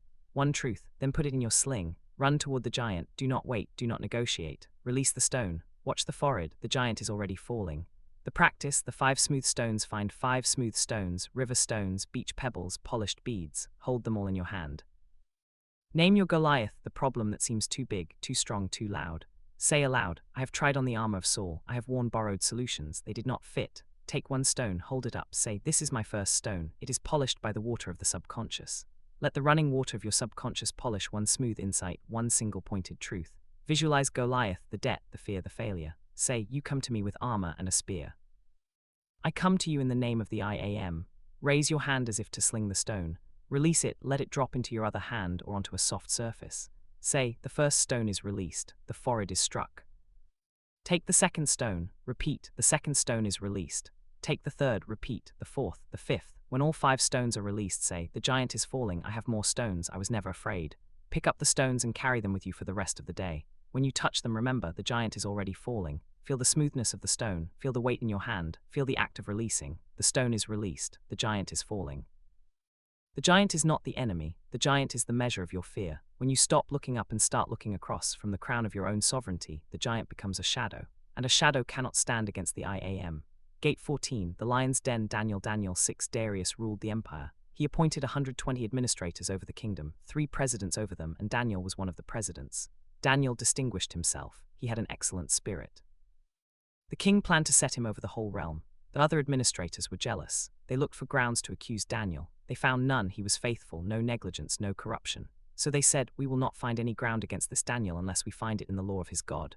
They persuaded the king to sign a decree. For 30 days no one may pray to any god or man except the king. Violation meant the den of lions. Daniel knew the decree was signed. He went home. His windows were open toward Jerusalem. He knelt on his knees 3 times a day, prayed, and gave thanks before his God as he had always done. He did not hide, he did not protest, he did not negotiate, he simply continued his alignment. You have been taught that this is a story of courage in the face of persecution. But the law is deeper. Daniel does not fight the decree, he ignores it. The decree is the world's demand to cease your internal alignment. It says you must depend on external authority. You must sync your prayer to the king's calendar. You cannot maintain your own frequency. Daniel does not argue. He simply opens the window, the threshold between his inner world and the outer, and prays. The administrators reported him. The king was distressed. He liked Daniel, but the law of the Medes and Persians could not be revoked. Daniel was thrown into the den of lions. The king said, "May your God, whom you serve continually, deliver you." A stone was laid at the mouth of the den. The king sealed it. Daniel was in the dark. The den is the dark night of the soul. It is the place where the ego is isolated, stripped of external support, surrounded by the growling fears that have always pursued you. The lions are not animals, they are the projections of your own terror. They are the voices that say, you have disobeyed the decree, you are alone, you will be devoured. The king could not sleep, he fasted, he spent the night packing. At dawn he rushed to the den. He called out with a troubled voice, "Daniel, servant of the living God, has your God been able to deliver you from the lions?" Daniel answered, "O king, live forever. My God sent his angel and shut the mouths of the lions. They have not harmed me because I was found blameless before him. Also before you, O king, I have done no wrong. The angel is not a winged creature descending from the clouds. Angel is the presence of the I am, the awareness that pacifies fear when you stop resisting it." Daniel did not fight the lions. He did not beg them to leave. He simply continued his alignment in the dark. He prayed 3 times a day, even in the den. The lions, having nothing to bite, no resistance, no projection of enmity, lay down. The Zulu word Ubuntu means, I am because we are, there is no other. The lions are not separate enemies, they are the ego's own fear, unrecognized. When Daniel saw the lions as part of the same fabric of being, they had nothing to bite. Not because they were tamed, but because the separation collapsed. The king commanded Daniel to be lifted out. No harm was found on him. Then he commanded the accusers, the administrators and their families to be thrown into the den. Before they reached the bottom of the pit, the lions overpowered them and broke their bones in pieces. The accusers could not survive the den. They had projected their own violence onto Daniel, but when they were placed in the same dark, they could not sustain the recognition. They did not have Daniel's alignment. The lions that were harmless to Daniel devoured them. The sealed stone is rolled away. The dawn comes, and the one who maintained alignment emerges unscathed. You have your own den. It is the dark night that comes when you refuse to stop aligning with the I am. The decree of the world says, be afraid, conform, beg the king for permission. You have ignored the decree. You have opened the window, the threshold of your awareness, and prayed. Now you are in the dark. The lions are circling. They are your fears, of failure, of rejection, of poverty, of death. Do not fight them. Do not beg them to leave. Continue your alignment. Pray 3 times a day, morning, noon, evening, not to beg, but to remember. The lions cannot harm what they recognize as themselves. When you stop seeing them as other, their mouths close. The practice, the angel in the den. Enter a dark room, a closet, a bathroom with the lights off. Close your eyes, sit on the floor, you are in the den. Name your lion, identify a lion in your life, a fear, a person, a situation that threatens you. Write down all the ways you have tried to fight it, run from it, or beg it to leave. See the lion in your mind, do not run, do not fight. Say aloud, you are not other, you are me projected. Say it again softer, you are me projected. Stay for 5 minutes. Notice how the lion's posture changes. Does it still want to bite, or has it begun to lie down? That is the angel shutting its mouth. You have not destroyed the lion, you have recognized it. Stand, open the door, step into the light, say, the angel has shut the lion's mouth, not by violence but by recognition. Say, the lions are not enemies, they are my own fear unrecognized. When I stop fighting them and start seeing them, their mouths close. Feel the darkness of the room. Hear the quality of the silence, feel the light flooding in. The den is behind you, the lion's mouth is shut. The den is not a punishment, it is the place where you learn that there is no other. The lions are not enemies, they are your own fear unrecognized. When you stop fighting them and start seeing them, the angel shuts their mouths, not by violence but by recognition. Gate 15, the fiery furnace, Shadich, Meshach, and Abednego. Daniel 3. King Nebuchadnezzar built a golden statue. It was 60 cubits high, a towering image of gold, set up in the plain of Dura. He commanded all the peoples of the empire, at the sound of the music, the horn, the pipe, the lyre, you must fall down and worship the golden statue. Whoever does not bow will be thrown into a furnace of blazing fire. The music played, everyone bowed, everyone except 3 young men, Shadrach, Meshach, and Abednego. You have been taught that this is a story of religious martyrdom, 3 faithful Jews who refused to worship a pagan idol. But the golden statue is not a statue of a Babylonian god, it is the image of the ego's highest idol. It is the thing that the world says you must bow to: success, approval, wealth, status, national identity, the image of yourself that you have constructed.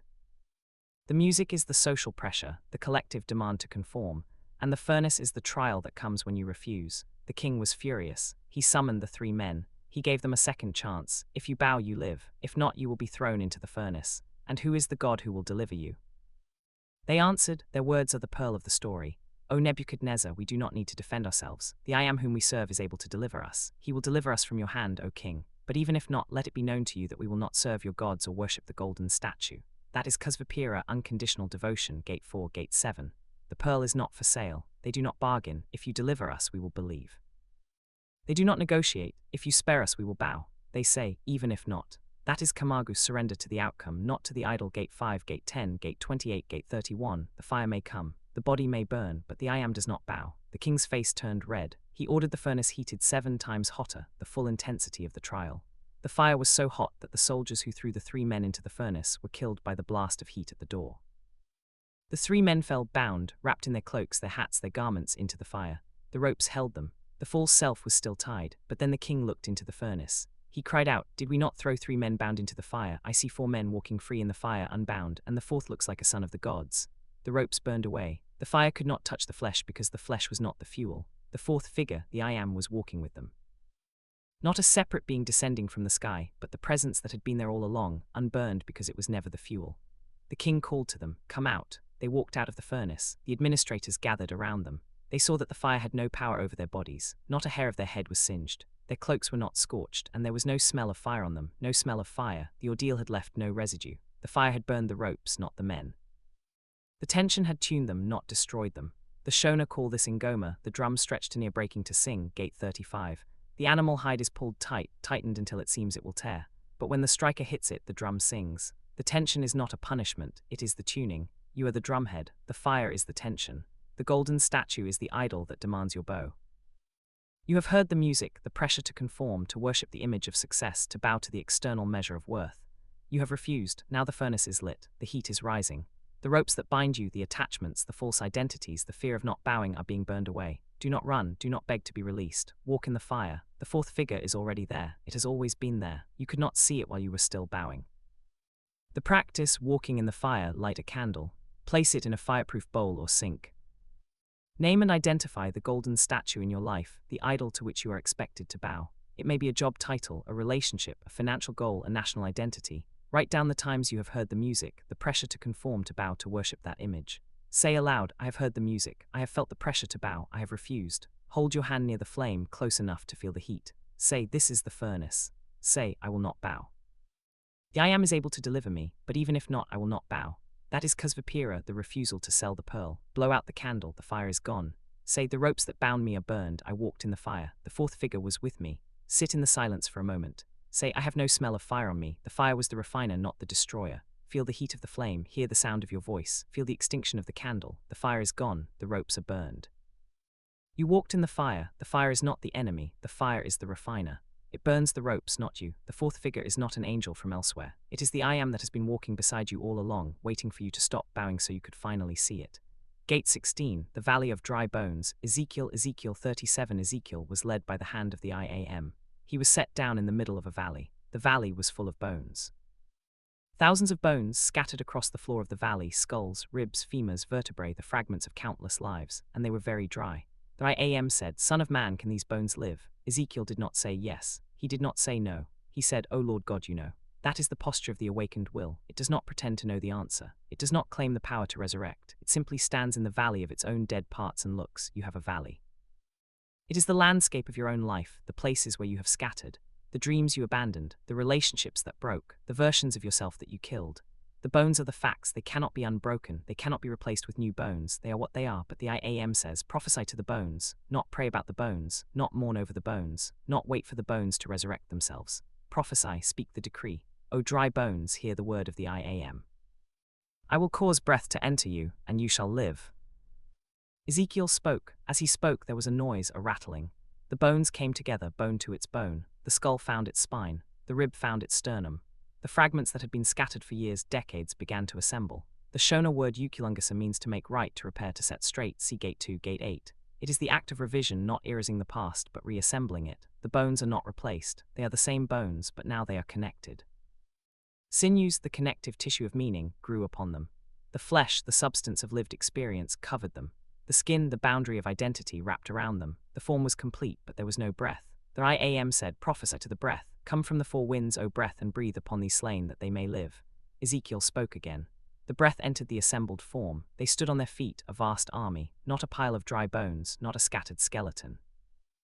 A standing, breathing, integrated self. The I Am said, Son of man, these bones are the whole house of Israel. They say, our bones are dried up, our hope is lost, we are cut off. I will open your grave and bring you up from your grave. I will put my breath within you, and you shall live. The grave are the places where you buried the dead parts of yourself. You sealed them in tombs labeled failure, shame, loss, the person I used to be. The I Am does not leave the grave closed. It opens them, not to shame you, but to reassemble you. You cannot skip the valley. You cannot pretend the bones were never broken, but you can prophesy. You can speak the decree over the dry bones of your life. I will not erase you. I will not pretend you did not happen, but I will call you into reassembly. The rattling is the sound of revision. It is not silent. It is not comfortable. It is the noise of bones finding their place, the memory that was suppressed returning to its socket, the failure that was denied fitting back into the spine. The sinews are the stories you tell that connect the scattered events. The flesh is the meaning you give to what happened. The skin is the boundary that says, this is me, not the fragments, but the whole. And the breath is Umoya, the I Am, the life force that enters when the assembly is complete. Gate 1, Gate 26. You do not breathe yourself, you are breathed. The valley is not a grave, it is a workshop. The bones are not a curse, they are the raw material. And you are Ezekiel, the one who prophesies, not the one who resurrects. You speak, the I Am assembles, the breath enters, and you stand. The practice prophesying to the bones. Write down 3 dry bones in your life, events, failures, or relationships that you have considered dead, beyond repair. Read them aloud. Do not judge them, just read. Do not try to change the facts. Say, I do not erase you, I call you into reassembly. One by one ask, what sinew connects this bone to my present self? What flesh, what meaning covers it? What boundary, what skin gives it form? Write the answers beneath each bone. Dip your fingers in a bowl of water, touch the paper. Say, Umoya enter, I stand. That is Ukuthwasa revision as reassembly. Tear the paper and place it in the water, let it dissolve. Say, I am not the fragments, I am the whole. Say, the valley is not a grave, it is a workshop. The bones are the raw material. Feel the texture of the paper, feel the coolness of the water, see the dissolving of the ink. The bones are reassembled, the breath enters. The bones are not the enemy, they are the facts. The valley is not a grave, it is a workshop. When you stop wishing the bones had never broken and start prophesying to them, they rattle, they connect, they stand, and you breathe. Gate 17, the 4 living creatures, Ezekiel and Revelation. Ezekiel 1. Revelation 4. Ezekiel was by the river Chebar among the exiles. The heavens opened. He saw visions of God. A stormy wind came from the north, a great cloud with flashing fire, and out of the fire came 4 living creatures.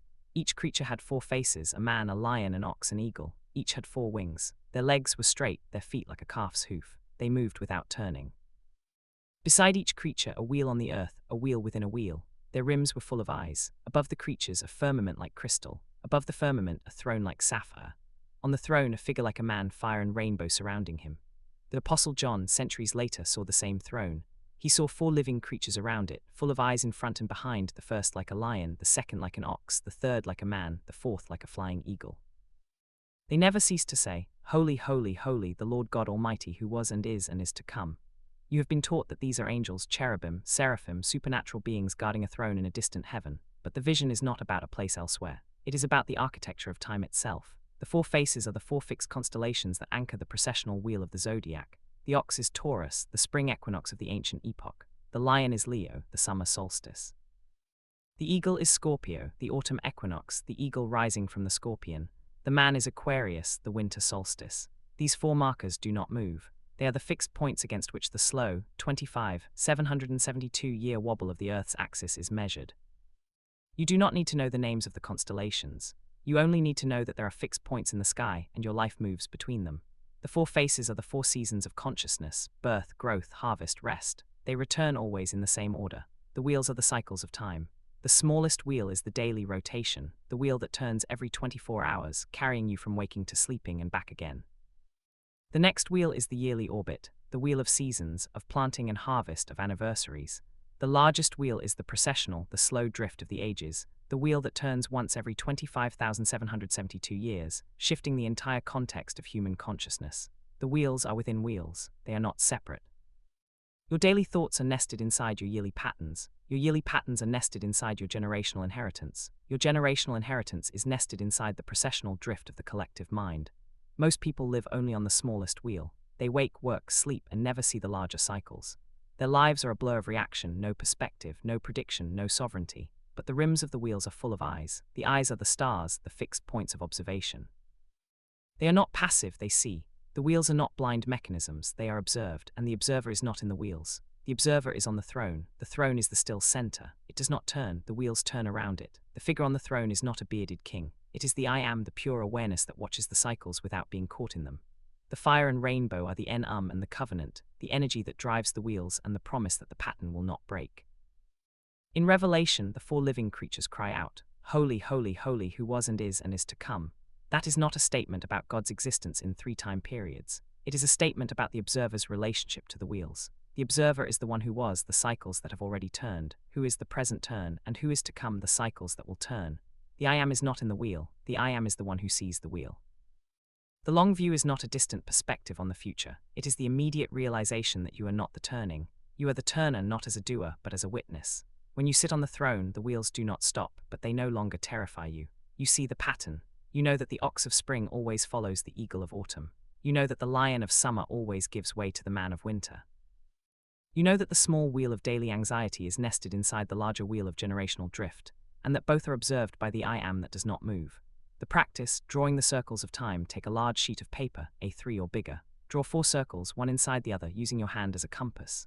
The smallest circle, label it daily. Inside it, write the patterns that repeat every day, the times you wake, eat, work, scroll, sleep. Be specific. Do not judge, just observe.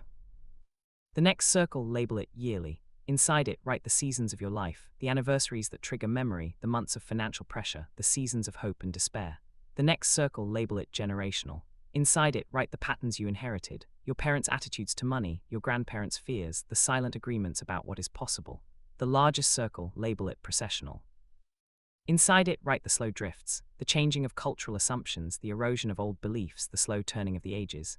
In the center of all circles, draw a small dot. Label it I am. That is the observer. It does not move. The circles turn around it. Place your finger on the center dot. Close your eyes. Breathe 3 times. Say, I am not the wheel. I am the one who sees the wheel.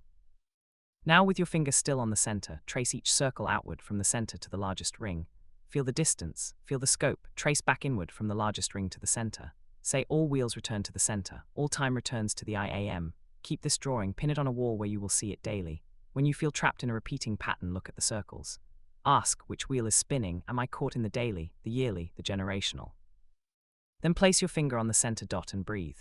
That is the long view. The wheels do not stop turning. The faces do not change. But you can stop being the bone caught in the spokes and become the eye that watches from the rim. Keep this drawing. When you feel trapped in a repeating pattern, look at the circles.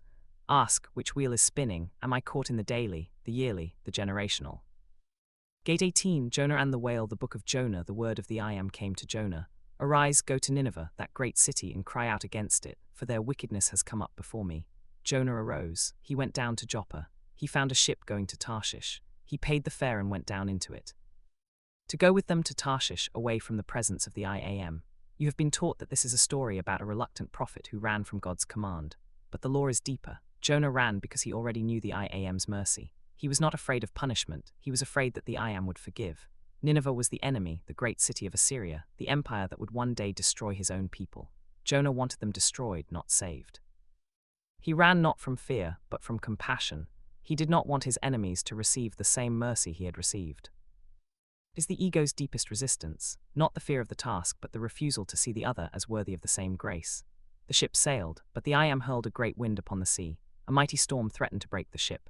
The sailors were afraid, each cried out to his own god. They threw the cargo into the sea to lighten the ship. Jonah was not on deck. He had gone down into the hold, lain down, and fallen into a deep sleep. The captain found him. "What do you mean, you sleeper? Arise, call out to your God. Perhaps your God will give a thought to us that we may not perish." The sailors cast lots to find who was responsible for the storm. The lot fell on Jonah. They said, "Tell us who is responsible. What is your occupation? Where do you come from?" He said, "I am a Hebrew. I worship the I Am, the God of heaven, who made the sea and the dry land." They were terrified. "What have you done?" The sea grew more tempestuous. They asked, "What shall we do with you that the sea may quiet down?" Jonah said, "Pick me up and throw me into the sea. Then the sea will quiet down, for I know it is because of me that this great storm has come upon you." They did not want to. They rowed hard to get back to dry land, but they could not. Finally, they cried out to the I Am, "Please do not let us perish for this man's life." Then they took Jonah and threw him overboard. The sea ceased from its raging. The storm is the crisis that arises when you run from your calling. It is not a punishment, it is a correction. The sailors are the parts of your psyche that try to solve the problem through external means, rowing harder, throwing cargo overboard, changing the environment. But the storm does not stop until you recognize the Jonah within. You are the one who must be thrown overboard, not to be destroyed, to be sent into the dark. The I Am appointed a great fish to swallow Jonah. He was in the belly of the fish 3 days and 3 nights. The fish is not a punishment, it is a womb. The Hebrew word for belly is the same word used for the womb. Jonah descended down to Joppa, down into the ship, down into the hold, down into the fish. That is the descent of Ukuthwasa, Gate 1, Gate 7, Gate 24, Gate 32, the dark phase of the moon before the new crescent appears. The 3 days are the 3-day silence, the tomb that is not a grave, the gestation that cannot be rushed. In the belly, Jonah prayed. His prayer is not a plea for rescue. He does not say, "Get me out." He says, "I called out to the I Am out of my distress, and he answered me. Out of the belly of Sheol I cried, and you heard my voice." He recites the law. "Those who pay regard to vain idols forsake their hope of steadfast love, but I with the voice of thanksgiving will sacrifice to you. What I have vowed I will pay. Salvation belongs to the I Am." That is the prayer of surrender, not "save me, but I recognize you." Jonah has stopped running. He has stopped negotiating. He is in the dark, and he knows that the dark is where the I Am hears him. The I Am spoke to the fish, and it vomited Jonah onto dry land, not a gentle delivery, not a dignified emergence. Vomited, forced out, sputtered, gasping, covered in the residue of the womb. That is the reality of Ukuthwasa, Gate 3, Gate 8, Gate 29. You do not emerge gracefully. You are expelled, blinking in the light, still wet from the dark.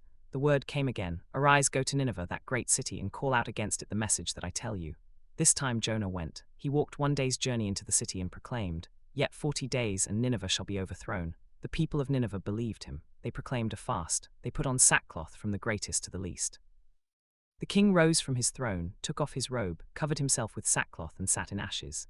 The I Am saw their works, that they turned from their evil way, and the I Am relented from the disaster. Jonah was angry, furious. He prayed, "O I Am, is this not what I said when I was still in my own country? That is why I fled to Tarshish. I knew that you are a gracious God, merciful, slow to anger, abounding in steadfast love, and relenting from disaster. Now take my life, for it is better for me to die than to live." The ego's anger is not at the I Am, it is at the mercy given to the other. Jonah wanted Nineveh destroyed. He wanted the enemy to suffer. He wanted the world to be just meaning. He wanted his own resentment to be validated. The I Am's mercy felt like injustice. Jonah went out of the city, made a shelter, and sat in its shade, waiting to see what would become of the city. The I Am appointed a plant, a kikyan, to grow up over his head, to give him shade and save him from his discomfort.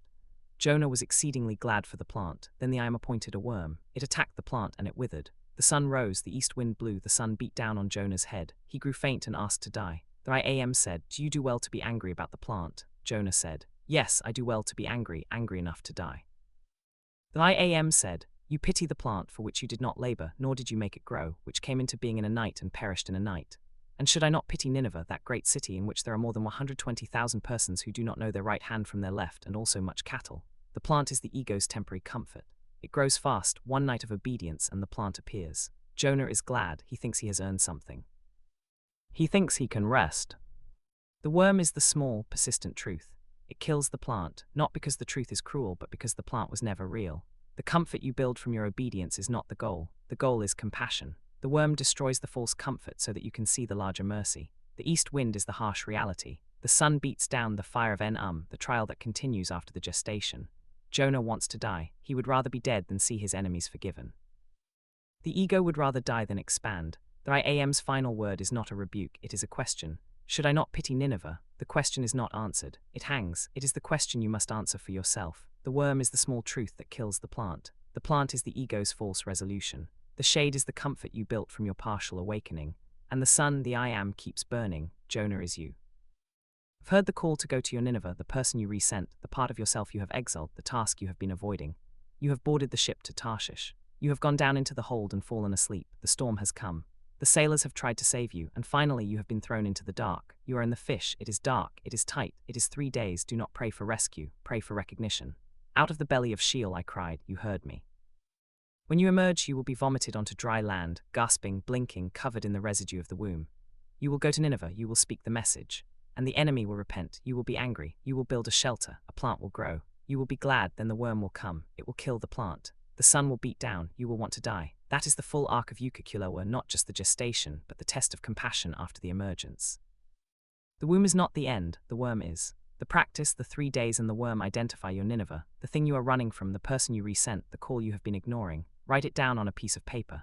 Write down all the ships to Tarshish you have boarded, the distractions, the excuses, the comfortable escapes. Read the list aloud. Do not judge, just read. Crumple the paper into a ball. Place it in a bowl of water. Watch it sink. Say, this is the fish. I am in the dark. I do not pray for rescue. I pray for recognition. Count to 3 slowly. 1, 2, 3. Take the paper out. It is heavy with water. Say, I have not been destroyed. I have been gestated. Unfold the paper. The ink is smudged. Say, the old words are fading. I am emerging. Place the paper aside. Say, the fish has vomited me onto dry land. I am spat out, blinking, called again. The worm will come, not to destroy me, to destroy my shelter, so that I can see the mercy was never only for me. Feel the paper in your hands. Feel the sinking in the water. Feel the weight of the wet paper. The ink is fading. You are emerging. The fish is not a grave. It is a womb. The 3 days are not an ordeal. They are a gestation. You do not escape the dark. You emerge from it, spat out, blinking, called again. And after the emergence, the worm will come, not to destroy you, to destroy your shelter, so that you can see the mercy was never only for you. Gate 19, the cleansing of the temple, Jesus. John 2, Matthew 21, Mark 11, Luke 19. Jesus went up to Jerusalem. He entered the temple. And he found in the temple those who were selling oxen, sheep, and pigeons, and the money changers sitting at their tables. He made a whip of cords. He drove them all out of the temple, the sheep, the oxen, the sellers. He poured out the coins of the money changers and overturned their tables. He said, "Take these things away. Do not make my Father's house a house of trade." You have been taught that this was an act of righteous anger, that Jesus was furious at the corruption of religion. But the law is deeper. The temple is not a building in Jerusalem. The temple is your body, your skull, your consciousness. The money changers are not merchants. They are the thoughts that turn your connection to the I am into a transaction. Every time you think, if I pray this way, I will get that result. If I give to the church, God will bless my business. If I follow the ritual, the ancestors will favor me. If I do enough good deeds, I will earn my salvation. You are a money changer. You are sitting at a table in your own inner sanctuary, exchanging the currency of direct awareness for the counterfeit coins of external approval. The sellers of animals are the sacrificial thoughts. If I sacrifice my time, my money, my sleep, my desires, then the I am will accept me. That is the old economy of barter. The I am does not trade. The I am does not bargain. The I am does not sell grace at the exchange rate of your suffering. The whip of cords is not a weapon of violence against people. It is the tool of Ukuthwasa, the decisive turn. Gate 12. You take the twisted cords of your own conditioned thinking and you whip them against the tables of transaction. You overturn, you scatter, you clear the sanctuary. The disciples remembered the psalm, "Zeal for your house will consume me." The fire of Gate 6, Gate 36, the passion for direct alignment is a consuming fire. It does not leave the money changers standing. It burns the tables, melts the coins, drives out the animals. The Jewish leaders asked, "What sign do you show us for doing these things?" They demanded proof. They wanted credentials. They wanted the external authority to validate the internal act. Jesus answered, "Destroy this temple, and in 3 days I will raise it up." They thought he was talking about the building that had taken 46 years to construct. He was speaking of the temple of his body. The body is the true sanctuary. The 3 days are Ukuthwasa, Gate 1, Gate 7, Gate 24, Gate 32, the dark phase of the moon, the tomb that is a womb, the gestation of the new self. Destroy this temple, let the false self be dismantled. I will raise it up, the I am does the resurrection. The temple is not a building, it is your skull. The money changers are not people, they are the thoughts that make your connection a transaction. Every time you look for a middleman, a priest, a pastor, a sangoma, a guru, a book, a ritual, you are sitting at a money changer's table. You are exchanging your direct knowing for a mediated currency. You are paying a fee to access what was already yours. The cleansing of the temple is the act of buying the pearl, gate 7. The pearl is the direct knowledge of the I Am, requiring no transaction. The price is the willingness to sell everything, every belief in external authority, every bargain with the ego, every if I do this then God will do that. You sell the animals, the sacrifice of your peace for approval. You sell the coins, the currency of religious transaction. You overturn the tables, the structures of mediated access. And when the temple is empty, no animals, no coins, no tables, the I Am dwells there alone, not as a transaction, not as a bargain. Not as a future reward, as presence. The practice overturning the tables, clear a small table, place coins, small objects or pieces of paper on it. Say aloud, I notice the thoughts that say, if I do this I will get that, if I pray enough I will be blessed, if I sacrifice enough I will be worthy. One by one sweep the objects off the table with your hand. As you sweep each one say, no transaction, no bargain, no middleman. When the table is empty, place your hands on it. Say, this temple is for the I Am alone. Sit in silence for a moment. The temple is empty, the I Am dwells there alone. Say, the pearl is the direct knowledge of the I Am requiring no transaction. I have sold the animals, I have overturned the tables, the temple is empty, the I Am dwells there alone. Hear the clatter of the objects being swept off, feel the bareness of the table, feel your hands on the empty surface. The temple is empty, the I Am dwells there. The temple is not a building, it is your skull. The money changers are not people, they are the thoughts that make your connection a transaction. Overturn the tables, scatter the coins, sit in the empty sanctuary. The I Am has been waiting there all along. Gate 20, the tax collector, Zacchaeus, Luke 19. Jesus entered Jericho. A man named Zacchaeus was there, the chief tax collector, wealthy, short in stature. He sought to see Jesus, but he could not because of the crowd. So he ran ahead and climbed a sycamore tree. You have been taught that this is a story of repentance. A greedy tax collector, despised by his people, who changes his ways after an encounter with Jesus. But the law is deeper. Zacchaeus is not seeking forgiveness, he is seeking to see. He is curious. He wants to know what this teacher looks like. The crowd blocks his view.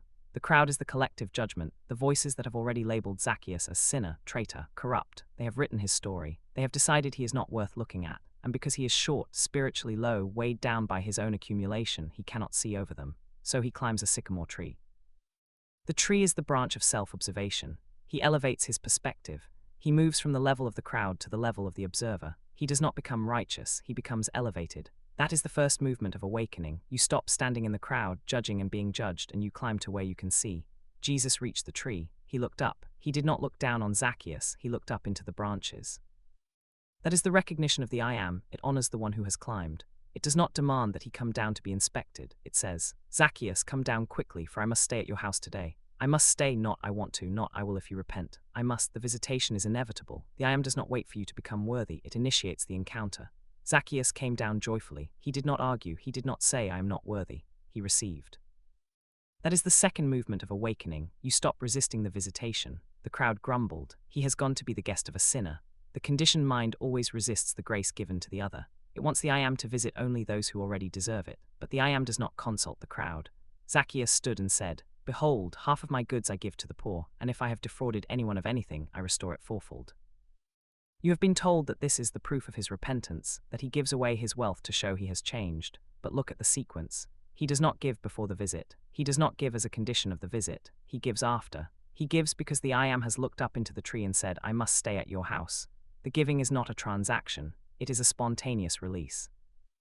The ego that has accumulated wealth, as a shield against insecurity, as a measure of worth, as a fortress against the world, suddenly finds that the wealth is no longer needed. The I Am is staying at the house. What does a house need with half its goods when the I Am is there? Jesus said, Today salvation has come to this house, since he also is a son of Abraham. For the Son of Man came to seek and to save the lost. He also is a son of Abraham. Not he has become a son. He also is. The original blueprint was never erased. The label sinner was a crowd projection. The I Am sees the original lineage, to seek and to save the lost. The lost are not the ones who have wandered away. The lost are the ones who have forgotten that they were never lost. Zacchaeus was not found because he repented. He was found because the I Am looked up into the tree. You are Zacchaeus. You have accumulated wealth, achievements, relationships, identities, and you are still short. The crowd has labeled you. The crowd has blocked your view. You have tried to see the I Am from ground level, but the judgments of others and your own judgments have kept you low.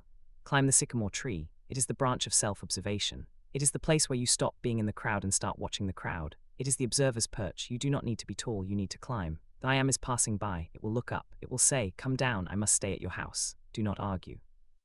Do not say, "I am not ready." Come down joyfully. When the I am stays, the house changes. Not through effort, through presence. The goods that you hoarded will flow out. The debts you owed will be restored, not as penance but as joy. The salvation is not a future event. It is the immediate realization that you were never lost. You were just short and you climbed a tree. The practice, climbing the sycamore, identify as Zacchaeus in your life, a part of yourself you have labeled as sinner, corrupt, unworthy, or a person you have labeled that way. Go outside and stand near a tree. If no tree is available, stand at a threshold. Feel the bark of the tree or the solidity of the doorframe. Look up. Imagine the branches. This is the sycamore tree. In your imagination, climb the tree. See the crowd below, the voices that have labeled you. Step back from the crowd's judgment. Elevate your perspective. From the branch, look down. See yourself from above. See your whole life. Do not demand repentance. Simply see the original blueprint. Say aloud, "I see myself from the branch. I am not my label. I am the one who climbed."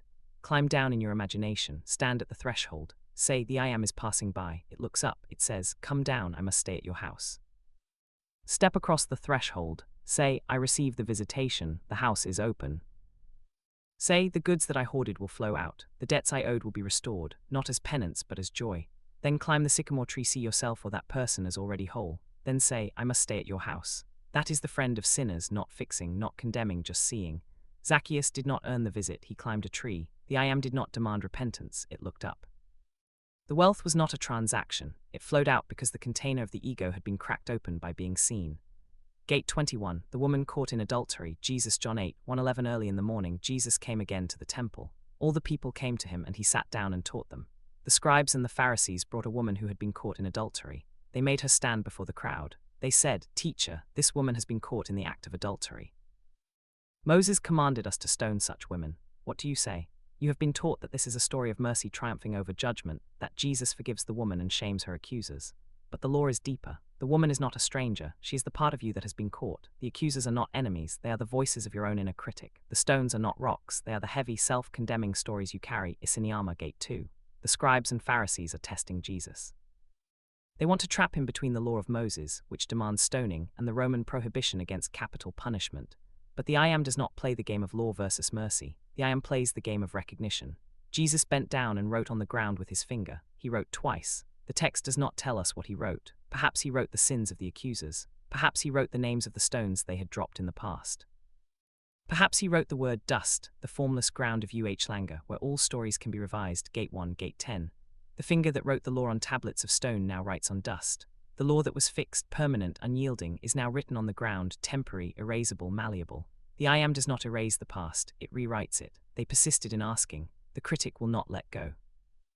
Jesus straightened up and said, "Let him who is without sin among you be the first to throw a stone at her." Then he bent down and wrote again. The mirror principle, the finger that points outward also points back. The stone that is raised against another belongs in the hand of the one who has never examined his own hand. One by one, beginning with the older ones, they went away. The older ones, those who had carried their stones longer, who had more years of self-condemnation, who had more practice. In projection, they recognized themselves first. They dropped their stones and left. The younger ones followed. Jesus was left alone with the woman, the I am and the shamed part of the self alone. He said to her, "Woman, where are they? Has no one condemned you?" She said, "No one, Lord. The accusers have vanished. They were never real. They were projections of the ego's own unacknowledged guilt. When the mirror shows you yourself, the projection collapses." Jesus said, "Neither do I condemn you. Go and from now on sin no more." The I am does not condemn. Condemnation is a function of separation. The I am does not separate. The woman is not condemned because she was never separate. She was only hidden behind the stones. Go and sin no more. Not a threat, not a conditional pardon. An invitation. You are not your sin. The past is not erased, but it no longer defines you. You are the dust and the writing and the finger and the stone, and you are also the one who walks away. The Shona word Ukama, Gate 13, means the cord of relatedness. There is no other. The accuser and the accused are knots on the same cord. When the accuser drops the stone, he is not being merciful to the woman, he is releasing the stone from his own hand. The cord does not break, it loosens. The woman is you, you have been caught. The accusers are the voices in your head that replay your failures. The stones are the stories you have rehearsed for years. And the finger is writing in the dust, not erasing, but revising. The dust is the ground of Langer, where all stories are born and can be born again. Drop the stones, you do not need to throw them, you only need to open your fingers. The older ones, the old habits, the old condemnations, they go first, then the younger ones, then you are alone with the I am who says, neither do I condemn you. The practice, dropping the stones, write down a sin you have been holding against yourself, a failure, a shame, a moment you wish you could undo. Then write down the voice that accuses you. That voice is the scribe. Place a stone on top of the paper. This is the stone of accusation. Say aloud, I have carried this stone, I have thrown it at myself. Now imagine Jesus bending down and writing in the dust. What is he writing? Perhaps your name not as sinner, but as beloved. Pick up the stone. Hold it in your hand. Say, I drop the stone, I do not need to throw it, I only need to open my fingers.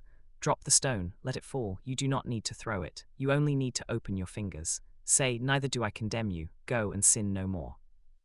Tear the paper, the sin is not erased, it is released.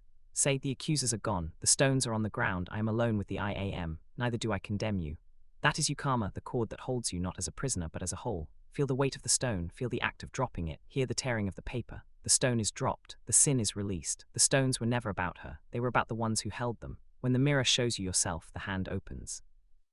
And the I am does not pick up the stone. Gate 22, walking on water, Peter Matthew 14, 22:33. After Jesus fed the 5,000, he sent the disciples ahead in a boat while he dismissed the crowd. He went up the mountain to pray alone. The boat was far from land, battered by waves, the wind against them. In the fourth watch of the night, the darkest hours before dawn, Jesus came to them, walking on the sea. The disciples saw him walking on the water. They were terrified. It is a ghost, they cried out. Jesus spoke, take heart, it is I, do not be afraid. Peter answered, Lord, if it is you, command me to come to you on the water.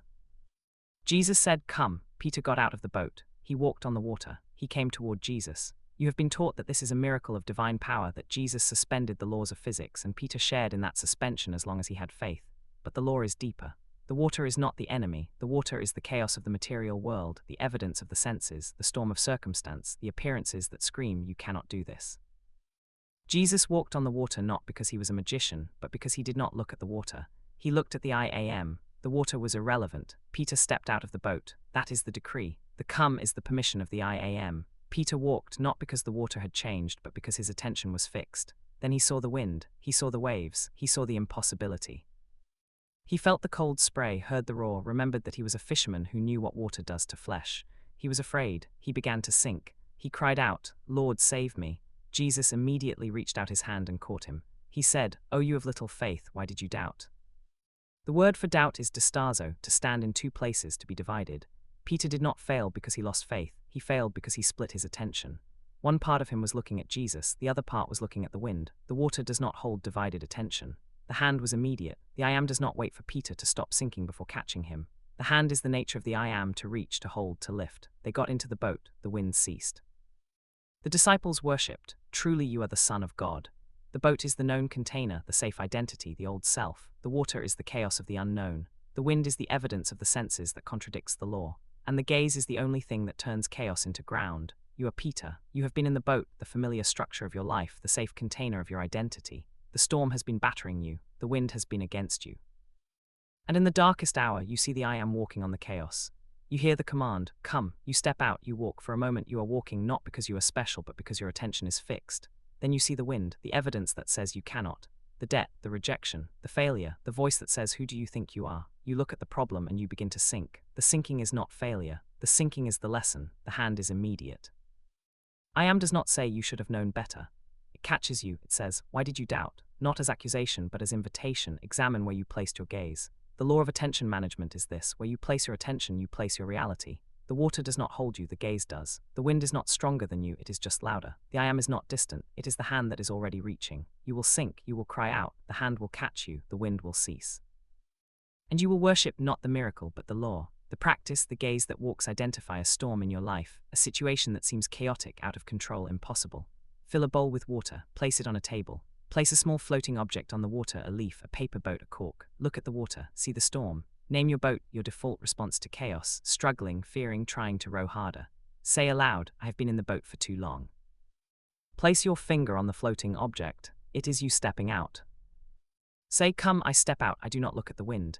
Keep your finger on the object, do not look at the water. Look at the edge of the bowl, the other shore. When you feel the wind, the evidence that seems to contradict, do not look at it. Say, the hand is immediate, the hand is the nature of the I am.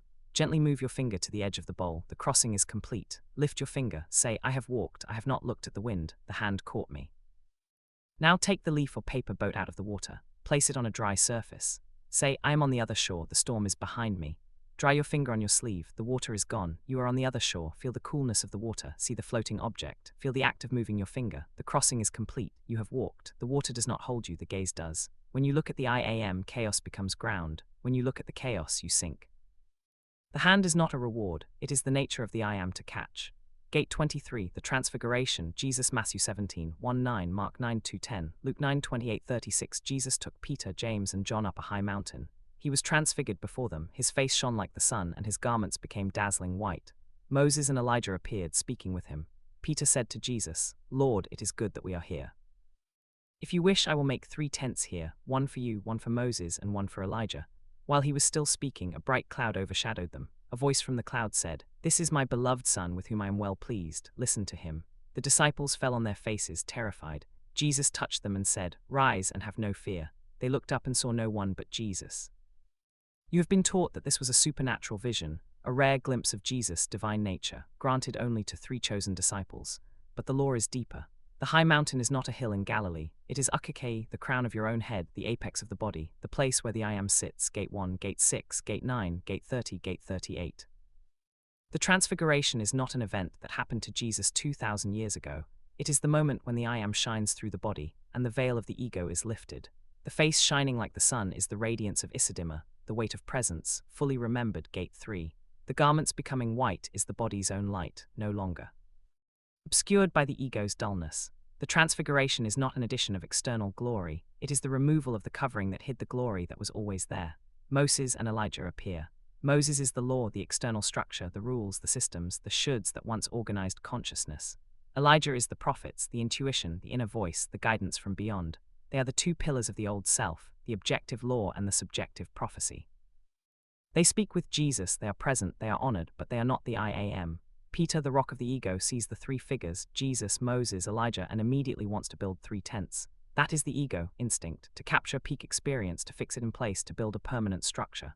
Let us make shelters. Let us institutionalize this revelation. Let us create a religion out of this moment. While he is still speaking, the cloud descends. The cloud is the presence of the I am, the Mpofu, the cloud of witnesses, the overshadowing that obscures the ego's vision. The cloud interrupts Peter's impulse to build. It says, Stop doing, start listening. The voice says, This is my beloved Son, with whom I am well pleased. Listen to him.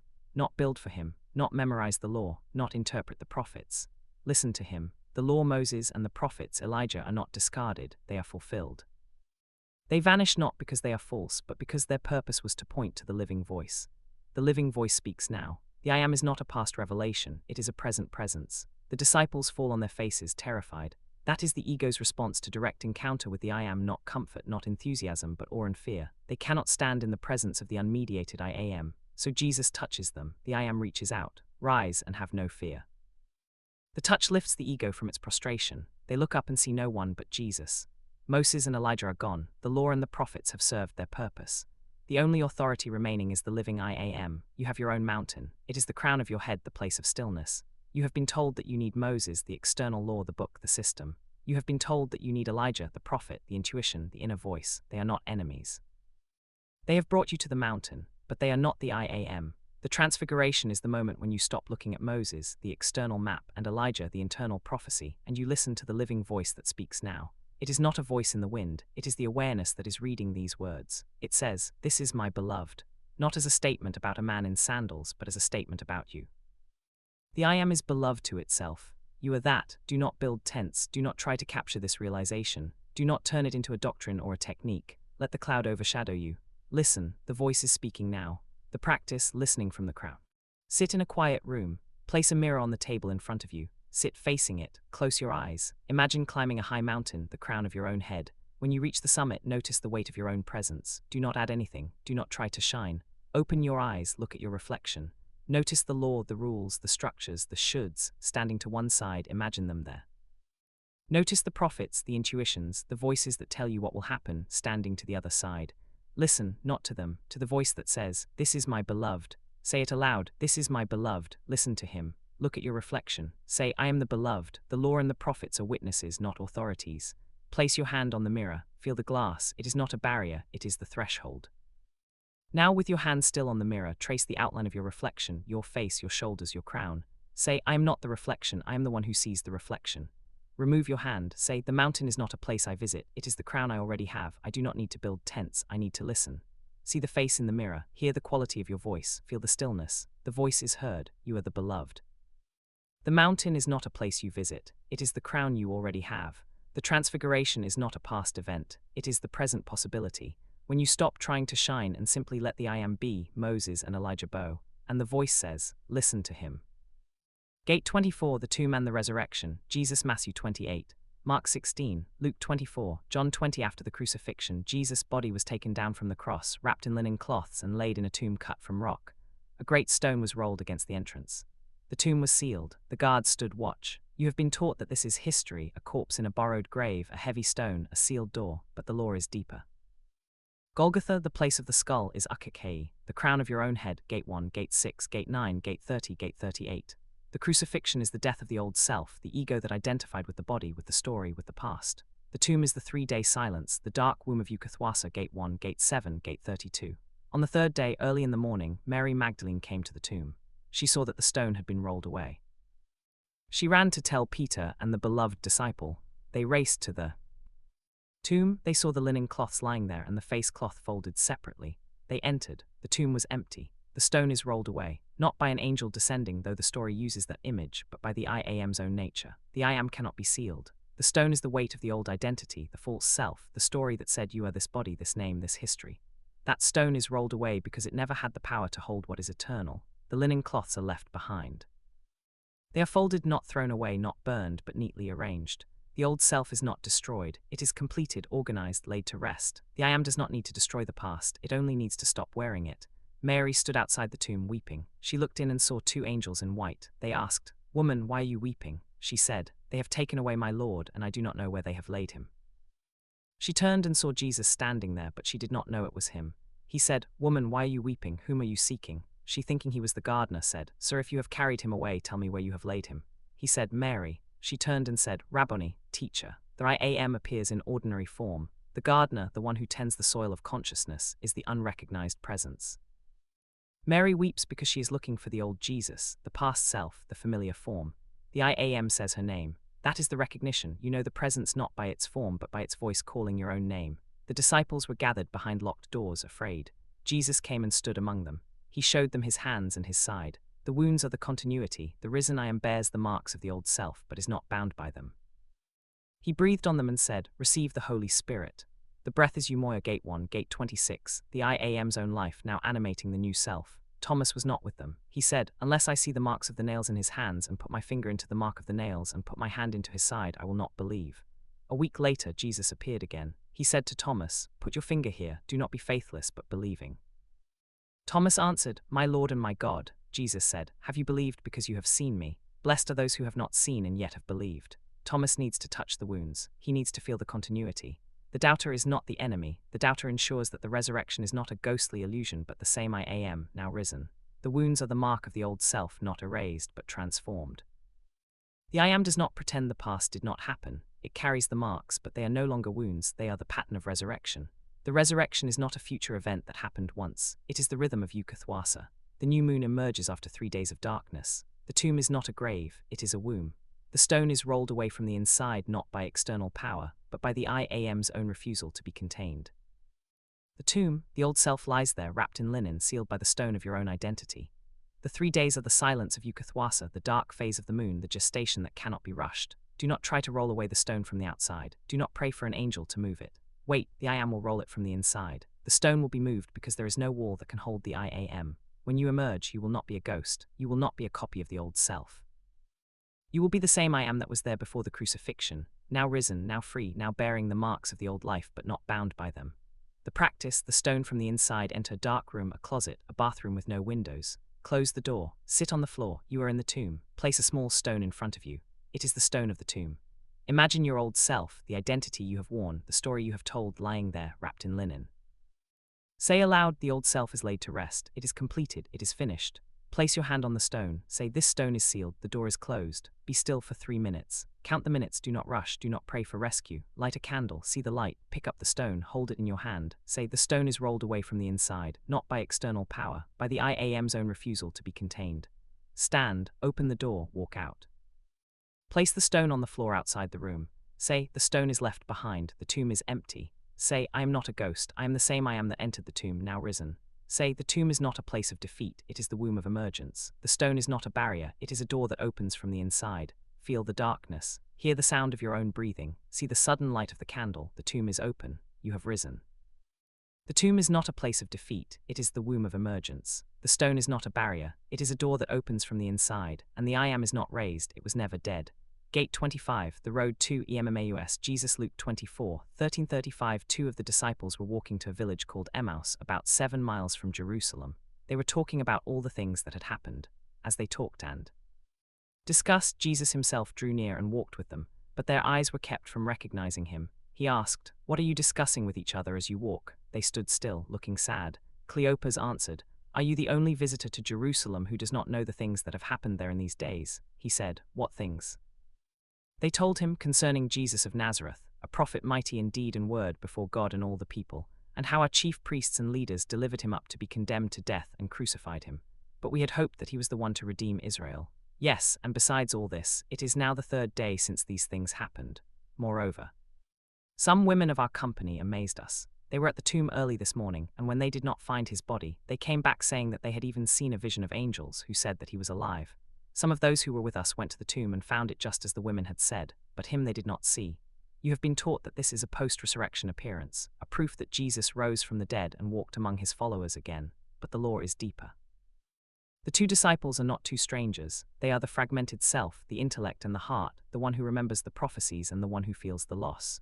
Jerusalem is the center of the old story, the place of crucifixion and empty tomb. They are leaving it, they are retreating, their hope has died. Jesus, the I am, draws near, but their eyes are held. The veil is not imposed from outside, it is the ego's own expectation. They are looking for a conqueror, a redeemer who would overthrow the empire. They cannot see the I am because they are looking for a different shape. The I am asks, "What things?" It invites the ego to articulate its disappointment. The ego recites the story, the prophet who was killed, the hope that died, the 3rd day, the empty tomb, the women's vision. It is a story of confusion, not of faith. Then the I am speaks, "O foolish ones, slow of heart to believe all that the prophets have spoken." Was it not necessary that the Christ should suffer these things and enter into his glory? Beginning with Moses and all the prophets, he interprets to them the things concerning himself in all the scriptures. The I am decodes the old maps, not to prove a point, but to reignite the burning heart. They reach Emmaus. The I am acts as if he is going further. He does not force himself on them. He respects the ego's freedom. But they urge him, "Stay with us, for it is toward evening and the day is far spent." So he stays. He takes bread, blesses, breaks it, and gives it to them. Their eyes are opened, they recognize him, and he vanishes from their sight. The breaking of the bread is the ordinary act, not a temple sacrifice, not a mountain revelation, a meal. The taking, blessing, breaking, giving is the rhythm of Ukuthwasa, the pouring out of alignment, gate 2, gate 33. And in that ordinary moment the eyes open. Then he vanishes, not because he abandons them, but because they no longer need the external form. The I am is not a figure to be worshipped at a distance. It is the burning heart, the opened eyes, the walking, the breaking. They say to each other, "Did not our hearts burn within us while he talked to us on the road, while he opened to us the scriptures?" The burning heart is enum heating, gate 6, gate 36, the fire in the belly rising to the chest.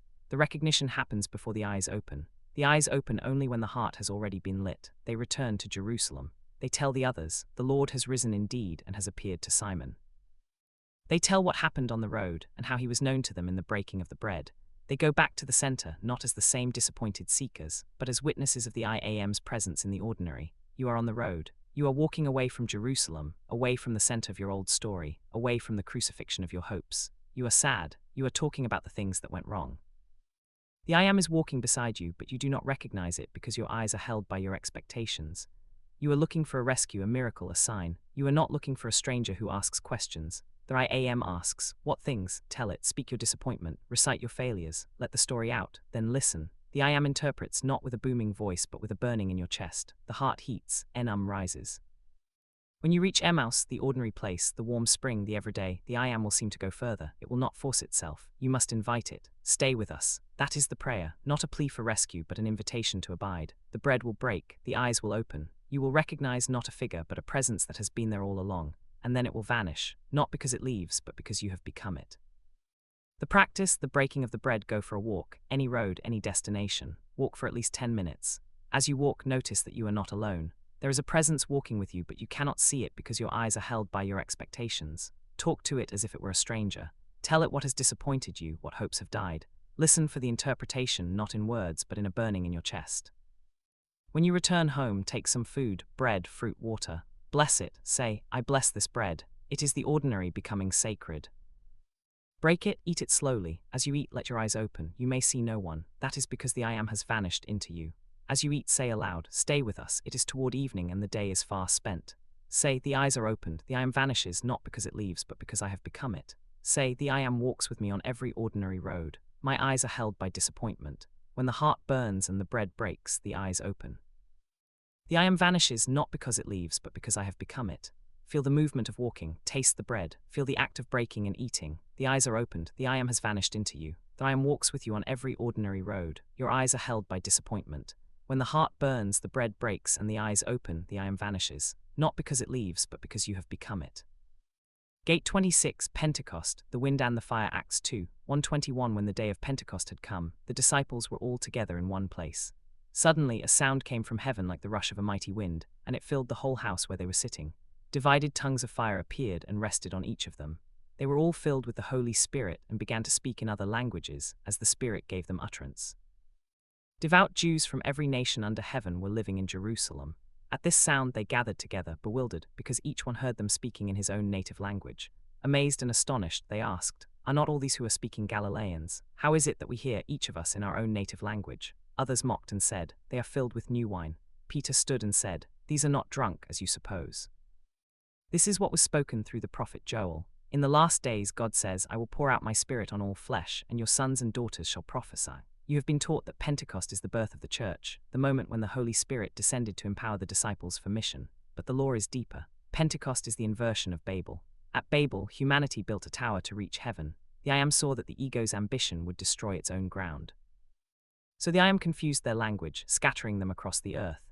The ego's unity was a false unity, sameness, not harmony. At Pentecost, the I Am descends. No tower, no ambition, just a room full of people who had given up their own plans. The wind is Umoya. Gate 1, Gate 24, the same breath that was breathed into Adam, the same breath that hovers over the waters of creation. It does not push, it fills. It does not scatter, it gathers. The fire is Gate 6, Gate 36, the heat of the belly that rises to the crown, the fire that crackles in the skull when the ego is quiet. It rests on each one. Not a single flame on a single leader, but divided tongues, individual, personal, yet from the same source. The disciples speak in other languages, not nonsense syllables, not ecstatic babbling. They speak the truth in the languages of those who hear. The I Am does not demand that everyone learn a single sacred tongue. It speaks to each in the language of their own heart. The map is not the territory, but the I Am respects the map. The crowd is amazed. They hear each in his own native language about the mighty works of the I Am. Their amazement is the ego's wonder when it encounters the I Am speaking through the other. But some mock. They are filled with new wine. The literalists cannot accept ecstatic experience. They would rather explain away the miracle than expand their understanding. Peter stands. He does not rebuke the mockers, he interprets. He quotes Joel, "In the last days I will pour out my Spirit on all flesh." The last days are not a future apocalypse. They are the moment when the ego stops hoarding the I Am and allows it to flow through all. Sons and daughters shall prophesy, not a professional clergy but every seeker. Young men shall see visions, old men shall dream dreams. The fire respects no age, no status, no preparation. The I Am is poured out on all flesh, not on a chosen tribe, not on a single religion, on all flesh. That is Ubuntu. Gate 14, there is no other. The ear that hears the other's tongue as its own is the ear that has been opened by the fire. You are in the room, the wind is filling the space where you sit. You cannot see it, but you can feel it, the presence that has been with you since before you could speak. The fire is resting on your head, not burning, just warming. Enum is rising, your tongue is loosened. You do not need to speak in a foreign language. You need to speak the truth in the language of the one who is listening. That is the gift of tongues, not the ability to produce strange syllables, but the ability to be heard. The I Am does not care about your eloquence, it cares about your alignment. The crowd mocks. There will always be those who say you are drunk, you are emotional, this is not real. Do not argue with them. Peter did not argue, he interpreted. He gave the mockers a map that could lead them into the territory. The wind is still blowing, the fire is still resting, the languages are still being spoken. And the ear that is open hears the I Am in every tongue. The practice, the tongue that is heard. Open a window, let the air in, light a candle, place it near the window, feel the air, feel the wind, feel the presence filling the room. Say aloud, the wind is Umoya, it is filling this room. Look at the candle flame. Say, the fire is it is resting on me. Place your hand over your mouth, speak a word of truth that you have been afraid to say. Say it through your hand muffled, feel the vibration against your palm, remove your hand, say the same word aloud clearly, I speak the truth in the language of the listener, it will be heard. Imagine a person from a different tradition, a different culture, hearing that sound and understanding it. Say, that is Ubuntu, the I am speaking through me, heard by the other. Close the window or extinguish the candle. The wind is gone, but the presence remains. Say, the wind is still blowing, the fire is still resting. The ear that is open hears the I am in every tongue. Feel the air on your skin, feel the heat of the candle, feel the feeling of speaking, the word is spoken, the I am is heard, the wind is not a storm, it is breath, the fire is not destruction, it is illumination, the tongues are not confusion, they are translation. When you hear the I am in the voice of the other, Babel falls and Pentecost rises. Gate 27, Musa Moses and the Sea, the Quran Surah 26, 52-68, 2077-80, 1090, 2850 Musa led the people out of Egypt. They traveled by night, the exodus of the soul from the house of bondage, hidden from the eyes of the waking ego. But Pharaoh, the hardened self, gathered his armies and pursued. The old patterns never released their grip easily. They reached the sea. Before them, the endless water, the barrier of impossibility, the fear that stops the heart. Behind them, the dust of the pursuing army, the voices that whisper, you are not enough, you will fail, go back to what you know. The people cried out, we are overtaken. Surah 26:61, the egos panic at the threshold. Musa did not join their fear. He said, no, my Lord is with me, he will guide me. Surah 26:62. That is the decree of trust, not a prayer for rescue, but a declaration of presence. The command came, strike the sea with your staff. Surah 26:63, not pray to the sea, not beg the sea to part. Strike. The staff was not a magic wand. It was the rod of authority that Musa had carried through earlier trials. It had become a serpent that swallowed the magician's snakes. Surah 7:107. It had been the instrument of signs that broke the ego's resistance. The staff was the physical extension of an alignment forged in fire. To strike the sea was not an act of violence, it was an act of Ukuthwasa, the sovereign decree spoken from the heart that does not beg. Gate 10. Musa struck the sea, the water split. The Quran says the sea parted into 12 dry paths, one for each tribe. Surah 26:63. Not a single road, but a multiplicity of crossings. The I am does not force every seeker through the same narrow channel. The sea becomes as many paths as there are hearts. Each tribe walked its own dry ground, walls of water on either side. The paths were not bridges built by others. They were the ground that revealed itself under the feet of those who stepped forward. The water did not retreat. It stood like mountains, a guard, a witness, a test. The people crossed. The sovereign self left the slave identity behind. The army entered the same paths. The old patterns tried to follow. But the sea returned, as the Quran says. We brought the children of Israel across the sea, and Pharaoh and his hosts pursued them in tyranny and enmity. When drowning overtook him, he cried, I believe that there is no God but the God of Moses and Aaron. Surah 10:90. That cry is the ego's last realization, the moment when the false self finally sees the truth. But the response came, now, when you have rebelled before and been among the corruptors. Surah 10:91, the crossing is not a negotiation. The time for belief was before the sea parted, in the stillness before the strike, in the silence when the command was given. The drowning Pharaoh is not punished, he is preserved. His body is kept as a sign not to shame him, but to show that the ego's resistance is real and that it can drown. The old self does not disappear, it is left behind, swallowed by the sea it tried to cross.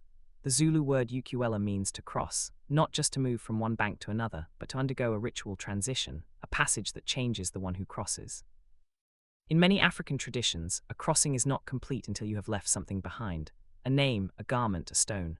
Pharaoh left his body, you will leave something else. The staff is the intonga, the rod of sovereignty, carried by leaders, by herders, by those who have the authority to part the herd to open a path. Your staff is not made of wood. It is your attention, your alignment, your refusal to beg. The practice, the line in the earth, find a threshold, a doorway, a line in the dirt, a crack in the pavement. This is your sea. Find a stick, a twig, a pen, a ruler. This is your staff. Stand on one side. Behind you name the Pharaoh, the old pattern that pursues. Before you name the sea, the fear, the debt, the impossibility. Raise your staff. Say aloud, I do not beg, I strike. Strike the ground not hard but decisively. Step over the line. As you step, say, the water parts. The path is dry. Do not look back. After you step, turn. You will see the line. It is still there. The sea has returned. The pursuit is over. Say, the sea does not part for a beggar. It parts for one who knows who they are. Strike the water. The dry path appears. Do not look back. The drowning is not my concern. Feel the solidity of the ground. Feel the act of striking. Feel the movement of stepping over. The line is crossed. The sea is behind you. The sea does not part for a beggar. It parts for one who knows who they are. Strike the water. The dry path appears. Do not look back. The drowning is not your concern. Gate 28, Ibrahim, Abraham and the fire, the Quran Surah 21, 51-70, 29-16, 37-83-98, 258. Ibrahim stood before his people. They worshipped idols, carved stone and wood, the works of their own hands. He asked, "Do you worship what you yourselves have carved when God created you and all that you do?" Surah 37, 95-96. They had no answer. Ego's idols are always silent when questioned directly. Ibrahim took the idols, all but the largest, and smashed them. Surah 21:58. When the people returned, they were enraged. "Who has done this to our gods?" Ibrahim said, "Ask the largest of them. If they can speak, they will tell you." Surah 21:62-63. The people knew their idols were dumb, deaf, dead. They were humiliated, and in their humiliation they turned their rage on Ibrahim. "Burn him. Avenge your gods." Surah 21:68. They gathered wood for days. They built a massive furnace, a kiln so hot that birds flying over would be scorched. They kindled the fire, and they threw Ibrahim into it. You have been taught that this is a story of miraculous rescue, that God saved Ibrahim from the flames because of his faith. But the law is deeper. The fire is not an external punishment. It is the trial that the ego builds when it cannot answer the question. The furnace is the crisis that you fear, the thing that would destroy the false self. The flames are real, they burn, but they are not the enemy. As Ibrahim was thrown into the fire, the angel Gabriel appeared. He asked, "Do you need anything?" Ibrahim answered, "From you, no, from God, yes." That is the moment of Kamagu. Gate 5, Gate 10, Gate 31. The Kosa word is spoken at the end of a ritual. It means it is finished. The channel is open. The alignment is complete. Ibrahim did not ask the angel to rescue him. He did not ask for the fire to be extinguished. He said, "From you, no, from God, yes." He surrendered the attachment to any intermediary, to any external rescue, to any outcome. He did not need the fire to go away. He needed only the I Am's presence. The I Am spoke not to Ibrahim, to the fire. "O fire, be cool and safe for Ibrahim." Surah 21:69. The fire did not disappear, it was not extinguished, its quality changed. Bardan Salaman, cool and safe. The same flames that would have consumed anyone else became a garden of roses for Ibrahim. He walked through the fire, he emerged unharmed. The people watched, astonished. The fire is the trial. It is the thing you fear, the confrontation, the failure, the loss, the end of a story. The ego says, "If I go into that fire, I will be destroyed." The I Am says, "The fire is not your enemy, your fear is the enemy." The fire remains, you walk through it, and you find that it is cool not because the fire changed, but because your relationship to it changed. In many African traditions, the ordeal of fire is a test of spiritual authority. The initiate who has been cooked, purified, stripped of the ego's attachments, can walk on coals, sit in the smithy, hold hot iron. The fire does not burn because the fire recognizes the one who is already aligned. It is not magic, it is resonance. The fire becomes Bardan Salaman, cool and safe. Ibrahim did not ask to be saved from the furnace. He asked only for the I Am's presence. He said, "From you, no, from God, yes." That is Kamagu, not a prayer for rescue, but a declaration that you are already safe, even in the flames. The trial you are facing is not your enemy. It is the furnace that has been built by your own fear, or by the collective fear of those who cannot answer your question. The wood is the stories you have gathered. The flames are the intensity of your resistance. But the I Am can speak to the fire, and when it does, the fire does not go out, it becomes a garden. The practice, the cooling of the fire: light a candle, sit before it. Name the trial that you fear, the conversation you have been avoiding, the decision you have been postponing, the loss you cannot face. Say aloud, "This fire is my trial." Place your hand near the flame, close enough to feel the heat but not to burn. Breathe, say, "O fire, be cool and safe for me." Do not ask the fire to go out, ask it to change. Stay there for 1 minute, feel the heat, notice that you are not burning.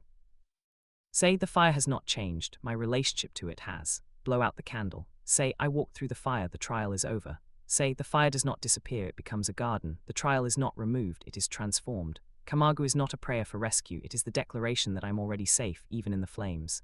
Feel the heat of the flame, hear the sound of your breath, feel the extinction of the candle. The fire is out, you walked through it. The fire does not disappear, it becomes a garden. The trial is not removed, it is transformed. Kamagu is not a prayer for rescue, it is the declaration that you are already safe, even in the flames. Gate 29, Yusuf, Joseph in The Well, the Quran Surah 12, Surat Yusuf. Yusuf dreamed. He saw 11 stars, the sun and the moon bowing down to him, Surah 12:4. He told his father Yaqub. Yaqub said, "Do not tell your brothers. They will plot against you. Your dream will be fulfilled, but the path is through the dark, Surah 12:5. The dream is the vision of the integrated self, all parts of the psyche aligned around the awakened will. The stars are the brothers, the shadow aspects of the ego. The sun and moon are the parents, the old consciousness and the feeling heart. They will bow. But not before Yusuf has descended. The brothers were jealous. They said, "Our father loves Yusuf more than us. Let us kill him or cast him into a distant land. Then our father will turn to us." Surah 12:8-9. They asked their father to send Yusuf with them. He hesitated, then agreed. They took Yusuf and threw him into the well. Surah 12:10-15. The dark, deep cistern, dry, abandoned, silent. The ego stripped of its identity, its dreams, its protection. The brothers returned to their father with a shirt stained with false blood, weeping. We went racing. A wolf devoured him. Surah 12:17. Yaqub said, no, your souls have tempted you to something. Patience is beautiful. I trust in God. Surah 12:18. The well is not a punishment, it is a womb. The Zulu word Mthombo means both well and source. The dark is not empty, it is the place of Ukuthwasa, sacred gestation, gate 3, gate 8, gate 18. The seed must be buried before it can sprout. Yusuf was planted. A caravan came, they drew water from the well and found Yusuf. They said, good news, a young boy. They took him and sold him cheaply for a few silver coins to a house in Egypt. Surah 12:19-20. The shadow undervalues the dreamer. In the house of Al-Aziz, the treasurer of Egypt, Yusuf grew. He was gifted with knowledge. The wife of Al-Aziz attempted to seduce him. She closed the doors and said, come, Surah 12:23. He said, I seek refuge in God. My master has honored me. I will not betray him. Surah 12:23. He refused the shortcut. The temptation to bypass the gestation, to take power or pleasure before the emergence, is always present. The fire would be cool if he stepped into it with surrender, but he was not yet cooked. The time was not right, so he chose the prison. He was thrown into the prison, a further descent. Surah 12:33. The well was the first dark, the prison is the second. The ego learns patience. It learns to interpret dreams, the language of the unconscious. Two prisoners came to him. One dreamed he was pressing wine. The other dreamed he was carrying bread on his head from which birds were eating. Yusuf interpreted. The cupbearer would return to the king. The baker would be crucified. Surah 12:36-42. He asked the cupbearer to remember him to the king. The cupbearer forgot. Years passed. The prison was the Sabbath, the waiting that is not empty. Yusuf was gestating. Then the king dreamed. He saw 7 fat cows eaten by 7 lean cows, and 7 green ears of grain and 7 dry and withered. Surah 12:43. He was troubled. No one could interpret the dream. The cupbearer remembered. He said, send me to the prison. Surah 12:45. Yusuf said, 7 years of plenty will come, then 7 years of famine. During the years of plenty store grain. During the famine you will eat what you stored. Surah 12:47-49. The collective unconscious spoke its crisis. The king dreamed of the cycles of abundance and scarcity, the law of Ukuthwasa. The grain stored in the years of plenty is the wisdom accumulated in the dark. Yusuf did not hoard his interpretation, he fed the king. The king appointed Yusuf over the granaries of Egypt. Surah 12:54-55. He rose from the prison to the throne, not because he was lucky, but because he had stored grain in the dark. The years of plenty came, he stored. The years of famine came, the people came to buy grain. Yusuf's brothers came, they did not recognize him, he recognized them. He tested them not for revenge but to see if the shadow had changed. He said, bring your youngest brother to me. They brought Benjamin. Yusuf revealed himself, I am Yusuf, this is my brother. God has shown us favor. Surah 12:90. The dream was fulfilled. The 11 stars the brothers bowed. The sun and moon, his parents, came to Egypt and bowed. The shirt that had been stained with false blood was now thrown over his father's face, and Yaqub's sight was restored. The scent of the true self heals the one who mourned. The practice, the descent into the well, find a dark room, a closet, a bathroom with no windows, a space you can make dark. Close the door, sit on the floor. You are in the well, set a timer for 7 minutes. Name the thing that threw you here, the betrayal, the failure, the loss that forced you into the dark. Do not fight it. Sit, count your breaths. Say aloud, I am in the well, I am not abandoned, I am gestating. Count your breaths, for each breath imagine 1 second of a year passing, do not rush. When the darkness presses, whisper, I am not buried, I am planted. When the timer sounds, stand. Open the door, walk into the light will be bright. Say, I have not been buried, I have been gestated. The grain is stored. The famine will come, and I will feed the world. Look back at the room. Say, the well is not a grave, the prison is not a punishment, the years are not wasted, I am a seed. Feel the darkness, hear the sound of your breath, feel the brightness of the light. The well is behind you, the grain is stored. The well is not a grave, the prison is not a punishment, the years are not wasted. You are a seed, the dark is the womb, the waiting is the gestation, the rise is the emergence, and the one who has been cooked in the dark feeds the world. Gate 30, The Night Journey, Isra and Miraj. The Quran Surah 17, 153-118. Sahih Bukhari, Sahih Muslim. The Prophet was taken by night from the sacred mosque in Mecca to the farthest mosque in Jerusalem, the place where the 3 great maps of the Ayam converge. Surah 17, 1. He rode the Burak, a steed of light, faster than lightning. When he reached Jerusalem, he led the prophets in prayer. Adam, Jesus, John, Joseph, Enoch, Aaron, Moses, Abraham. The Ayam gathered all the maps into a single direction. Then the ascent began. He rose through the 7 heavens. Each heaven was a layer of his own consciousness, a level of the self, a threshold of integration. In the first heaven he met Adam, the original human, the physical self, the body that walks the earth. Adam greeted him and the prophet passed. In the second heaven he met Jesus and John, the cousins of love and purification, the heart that feels, the heart that burns, he passed. In the third heaven he met Joseph, the son of Jacob, the dreamer of stars, the one who was thrown into the well and rose to feed the world. Gate 29. He saw the face of beauty, the creative self that transforms suffering into art. He passed. In the fourth heaven he met Enoch Idris, the one who walked with God and was taken up without dying, the mystical self, the part of consciousness that has always known the I Am directly. He passed. In the fifth heaven he met Aaron, the priest, the brother of Moses, the voice of the law spoken with compassion, the moral self, the one who holds the structure of right action. He passed. In the sixth heaven he met Moses, the lawgiver, the one who struck the sea and received the tablets. Gate 10, Gate 27. The prophetic self, the authority that guides nations. He passed.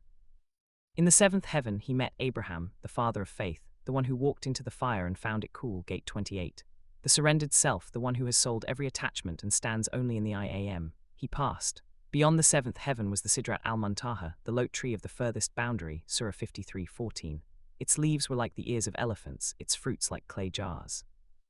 It marked the limit of the created universe, the boundary of the ego. No creature can pass beyond it. The prophet alone was brought near. He was at a distance of 2 bow lengths or nearer, Surah 53:9, not a physical distance, a proximity of recognition. The I Am was not far away, it was as close as the heart when it stops looking for distance. There the prophet received the command of the 5 daily prayers. Originally they were 50. But Moses, who knew the weight of the law, advised him to ask for reduction. The prophet returned to the I Am again and again until the prayers were reduced to 5. The mercy of the I Am, the ecstasy of the night journey condenses into the daily rhythm of dawn, noon, afternoon, sunset and night. The peak experience does not replace the ordinary, it anchors it. The prophet returned to Mecca. He told the people of his journey. They mocked him. The ego cannot believe that the ordinary body can ascend to the I Am, but the I Am does not need your belief. The journey happened, the prayers were given, the crown opened. The Zulu word Ukake is the crown of the head, the place where the spirit enters the body. Gate 1, Gate 6, Gate 9, Gate 24, Gate 38. The Sidrat al-Muntaha is not a tree in the sky, it is the threshold at the top of your own skull. The 7 heavens are not distant planets. They are the layers of your own consciousness, from the belly to the heart to the throat to the forehead to the crown. The burak is your attention. It moves faster than lightning. When you align your intention, you can travel from the noise of the taxi rank to the silence of the I Am in a single breath. You do not need a winged horse, you need a quiet room. The prophets you meet in the ascent are not historical figures, they are the archetypal capacities of your own mind. You do not worship them, you integrate them.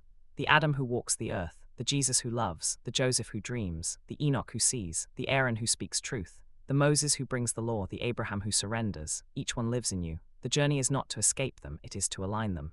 And the lote tree is the boundary of the ego. You cannot pass it by effort, you can only be brought near. And when you are near, you do not see the I Am as an object, you see that you are the seeing. The prayers are the grounding. The prophet did not stay in the 7th heaven. He returned to Mecca, to the dusty streets, to the people who mocked him.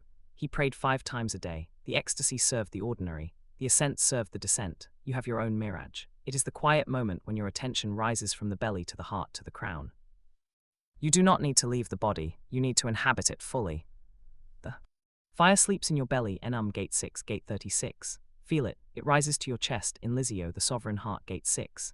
It rises to your throat, the word that commands. It rises to your forehead, the vision that sees. It rises to the crown, Ukake, the threshold where the I Am speaks.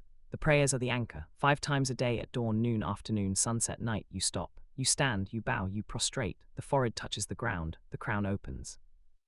The I Am speaks, and you return to the ordinary, carrying the light of the lote tree in your chest. The practice, the ascension meditation, sit with your spine straight. Place a small object on the floor in front of you, a stone, a coin, a key. It represents the earth. Place your hand on your belly. Feel the warmth, Say, I am the first heaven, the seed. The earth is below me. Place your hand on your chest. Feel the warmth rise in Lizio. Say, I am the second heaven, the heart that loves. Place your hand on your throat. Feel the vibration. Say, I am the third heaven, the word that creates. Place your hand on your forehead. Feel the light. Say, I am the 4th heaven, the vision that sees. Place your hand on the crown of your head. Feel the openness, Ukake. Say, I am the 5th heaven, the threshold. Lift your hands from your body. Hold them in front of you, palms up. Say, 2 bow lengths or nearer. Pause, breathe. Feel the presence that is not a distance. Now pick up the object from the floor. Hold it in your palm. Say, I return to the earth. The prayer is 5. The day is 7. The journey is now. Place the object back on the floor. Stand, walk a few steps. Say, the ascent is over. The descent begins. The prayers will call me again. Feel the warmth under your hands. Feel the vibration in your throat. Feel the openness at your crown. The ascent is over. The descent begins. The heavens are not above you, they are within you. The lote tree is the crown of your own skull, and the prayer, the daily, humble, repeated prayer, is the anchor that keeps the ascent from becoming a flight from the world. You are not a ghost, you are a body that has remembered its height. Gate 31, the Sufi Annihilation, Al-Hallaj, not a Qur'anic story, but the silence between the verses. In the city of Baghdad in the early 10th century, a man named Mansur al-Hallaj stood before the judges. He was a mystic, a poet, a teacher. He had walked the path of annihilation, fana, the disappearance of the ego. He had dissolved so completely that he could no longer find the one who was speaking. And in that emptiness he said, Ana al-Haq, I am the truth. The judges heard blasphemy. They heard a man claiming to be God. They condemned him. He was imprisoned for years. He was beaten, he was crucified, he was beheaded. His body was burned and his ashes were thrown into the Tigris River. You have been taught that this is a story of heresy, that Al-Hallaj crossed the line between creature and creator, but the law is deeper. Al-Hallaj did not claim that Mansur was God. He claimed that Mansur was no longer there. The I that spoke was not the man who was born in Persia, who walked the streets of Baghdad, who loved and wept and taught.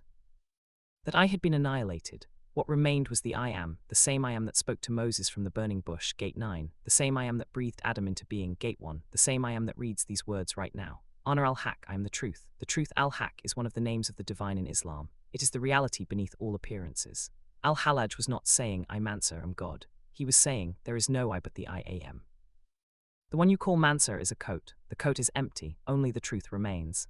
The judges could not hear the difference. The ego cannot hear any statement made from beyond the ego. It hears only the threat of its own extinction, so it killed the body that spoke.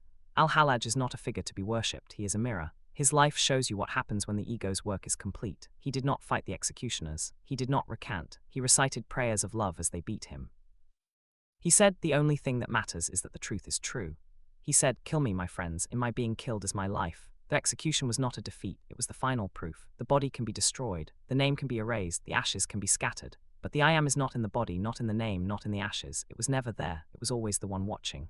The Zulu word kamagu is spoken at the end of a ritual. It means it is finished, the channel is open. Alignment is complete.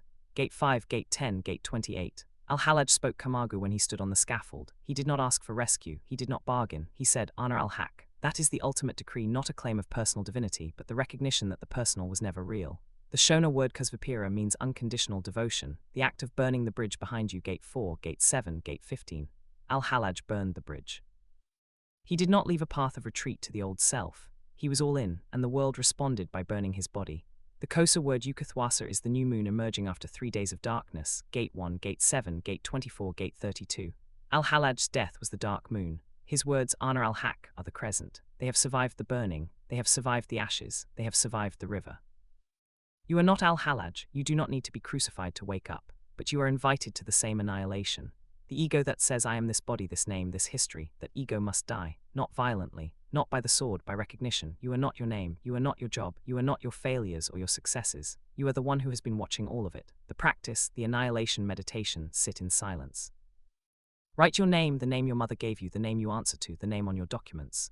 Say it aloud, I am your name. Then say, but that is a name, it is not me. 4. Write down the attachments that define that name, your job, your nationality, your religion, your successes, your failures. Repeat your name. Then say, the name is a coat, I am the one who wears the coat. Breathe. Then one by one, let go of the attachments that define that name. For each one say, that is not me. I am the one who watches that. When you have released all the coats, sit in the stillness. Do not say I am. Simply be. If the thought I am arises, let it go. Stay in the silence for as long as you can. That is fana, the annihilation of the separate self. When you return, you will say your name again. It will be different. It will be a coat you choose to wear, not a cage you are trapped in. That is Barker, abiding in the I am, wearing the coat of the world lightly, light a candle. Burn the paper. Say, the ashes scatter, the I am remains. Say, the false self is annihilated. The truth is the only I. Feel the weight of the pen. Feel the texture of the paper. Feel the heat of the flame. See the finality of the ash. The ashes scatter, the I am remains. Al-Hallaj did not claim to be a god. He claimed that the I am speaks through a throat that has been emptied of the ego. Ana al-Haq is not I Mansur am the truth. It is the truth is the only I. The executioners could not understand the difference. They heard a person claiming divinity. They could not hear the annihilation of the person. Gate 32, UKUTHWSA, the African initiation, not a scripture, but the soil from which scripture grows. In the villages of the Eastern Cape, in the mountains of KwaZulu-Natal, in the plains of Mpumalanga, there is a word for the sickness that is not a sickness. Ukuthwasa, it is the calling of the ancestors. It begins with dreams, water rising, snakes coiled, the dead speaking. It begins with headaches that will not stop, with chest pains no doctor can explain, with a restlessness that drives you from your bed at night. The body says, something is coming. The ego says, I am falling apart. You have been taught that such symptoms are illness, that the mind has broken, that the body is failing, that you need medication and diagnosis. But the ancestors know a different law. Ukuthwasa is not a breakdown, it is a breakthrough. The old self is being dismembered so that the healer can be born. See Gate 1, Gate 7, Gate 24 for the same pattern in Hebrew and Christian scriptures. The word thwasa is the same word used for the new moon, Ukuthwasa Kwenyanga. For 3 days the moon is dark, the sky is empty, the night is deep, the crescent cannot be seen. Then on the fourth night a sliver of light appears. The moon has not been reborn, it has emerged from the darkness that was never empty. The initiate, the thwasa, is like the dark moon. For weeks, months, sometimes years they are in the shadows. They cannot work, they cannot hold relationships, they cannot be the person they used to be. The world calls them sick, the ancestors call them chosen. In the traditional way, the thwasa is not abandoned. The family consults a gobler, a senior healer who has already walked the path. The gobler reads the bones. The bones are not magic, they are a mirror, Gate 33. They show the pattern that is already there. The gobler says, you are called, you must go into the dark.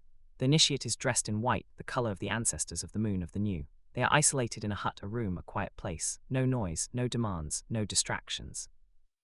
The isolation is not punishment, it is protection. The womb must be sealed, the seed must be buried. In the dark the initiate learns. They learn to dream, not to sleep, but to listen.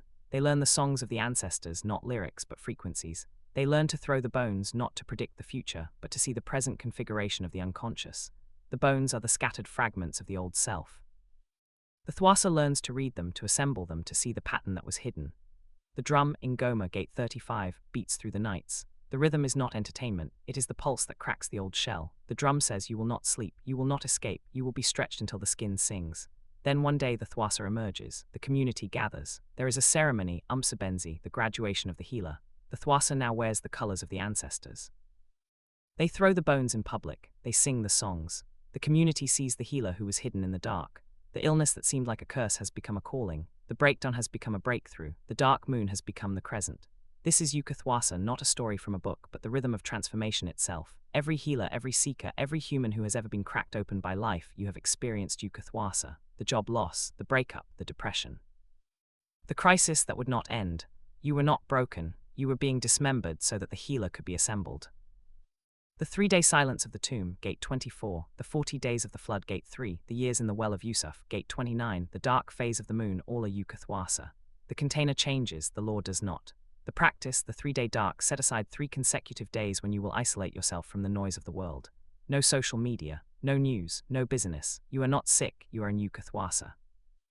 Create a small space, a room, a corner that will be your hut. Day 1, write down everything that is crumbling in your life. Do not try to fix it, list it. That is the old self dismembering.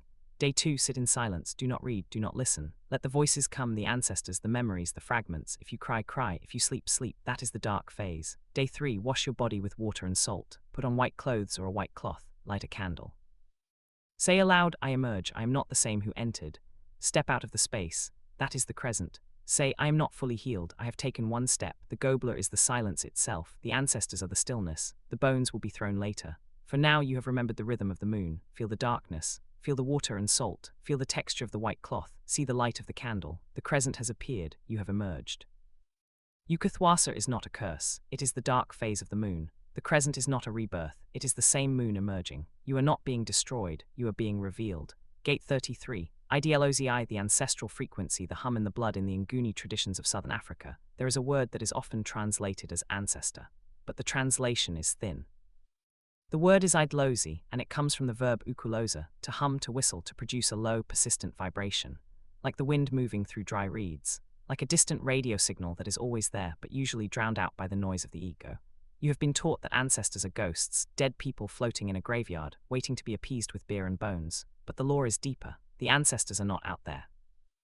They are the frequency of your bloodline, encoded in your DNA, humming in your bones. They do not speak in words, they vibrate in your cells. The ritual is not a conversation with the dead, it is the tuning of your own receiver. The Nguni word Idlozi is not a noun for a person, it is a description of a phenomenon. When you sit in silence, when you quiet the noise of the world, you may feel a pressure at the crown of your head, Ukake, Gate 1, Gate 6, Gate 9, Gate 30, Gate 38. A warmth, a subtle ringing, that is the Idlozi. It is not a ghost tapping you, it is your own bloodline humming, the frequency of those who survived the fire so you could breathe. In the traditional practice, a person honors the ancestors by Ukuthwasa pouring water or beer onto the ground, speaking the names of those who came before Gate 2. The water is not a payment, it is a symbol of release. The names are not a summoning spell, they are the act of focusing attention. Each name carries a frequency. When you speak it, you align with the pattern that name represents. The ancestors are not gods, they are not worshipped. They are part of the community, the same community that includes the living, the dead, and the unborn. The cord of Ukama, Gate 13, Gate 21 stretches in all directions. The Idlozi are the knots behind you. Their hum is the sound of the cord vibrating. When a Sangoma throws the bones, she is not asking the dead to predict the future. She is throwing random objects, pieces of bone, stone, shell, and reading the pattern they make on the ground. The pattern is not random, it is the configuration of the client's unconscious. The Idlozi speak through the pattern because the pattern was already there. The bones are a mirror. The Sangoma is a frequency reader. The symptoms of Ukuthwasa, Gate 32, the headaches, the dreams, the restlessness, are the Idlozi humming louder because the time for healing has come. The initiate does not choose the calling, the frequency chooses them. The Gobla healer teaches the Thwasa to listen, to distinguish the signal from the noise, to honor the hum without being overwhelmed by it. You have your own Idlozi. It is the pattern you did not choose. Your father's silence, your mother's fear, your grandmother's resilience, your grandfather's wandering. It is the talent that appeared without training, the fear that has no rational source, the way you cry at certain songs for no reason you can name. That is the hum. That is the frequency of your bloodline. You cannot escape it, you do not need to, you need to learn to listen. The practice, tuning to the Idlozi, find a quiet place, pour a small amount of water into a bowl or onto the earth. Say aloud, I pour water for the hum that never stopped. Close your eyes, bring your attention to the crown of your head, Ukake. Do not imagine anything, simply wait. Listen for a low, persistent vibration, not a thought, not a sound, but a feeling. It may feel like a pressure. A warmth, a subtle ringing. Do not try to interpret it, do not ask it questions. Simply notice that it is there. After a few minutes, say the names of 3 ancestors, the ones you knew, the ones you never met. As you speak each name, feel the hum intensify or shift. Then say, I am not alone. The frequency is in my blood. Sit for another minute, then open your eyes. Say, I have tuned the receiver, the ancestors have not come, they have always been there, I have just stopped blocking them. Feel the weight of the water, feel the pressure at your crown, hear the sound of the names. The receiver is tuned, the ancestors are present. The ancestors are not dead, they are the hum in your blood. You do not need to summon them, you need to stop blocking them. The water is not a sacrifice, it is a permission slip for your body to listen. Pour it, speak the names, feel the crown open. The frequency has never stopped. Gate 34, Isivivane, the stone cairn legacy, the pile that grows without your name there is a mountain pass, you do not know its name. It is the place where the path becomes steep, where the breath grows thin, where the distance ahead seems impossible. You are tired, your pack is heavy, the sun is low, you are not sure you will make it. Then you see a pile of stones, not a wall, not a hut. A heap, a cairn, Isivivane, someone before you stopped here. Someone before you was tired, uncertain, afraid, and they added a stone. You look around, there is no sign, no plaque, no name. The cairn has been built by hundreds, thousands of travelers over centuries. No one knows who placed the first stone, no one cares, the gift is the pile itself. The Zulu word Isivivane comes from viva, to heap up, to pile. It is not a memorial, it is an accumulation.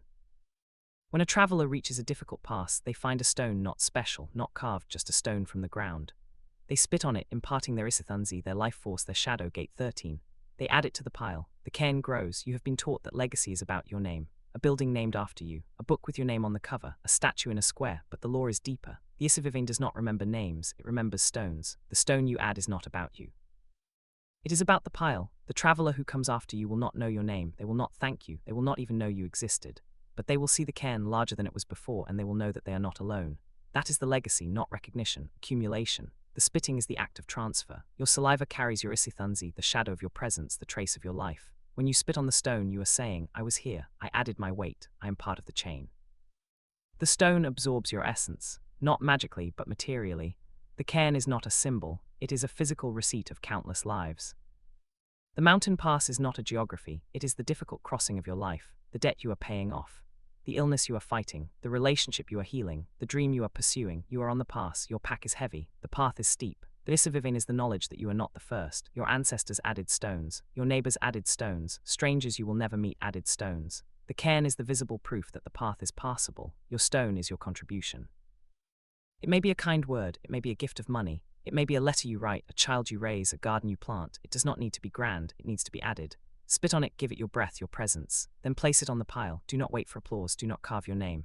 Let the stone be absorbed, the cairn will grow, the path will be marked. The traveler who comes after you will see the pile and breathe easier. They will not know your name, that is the gift.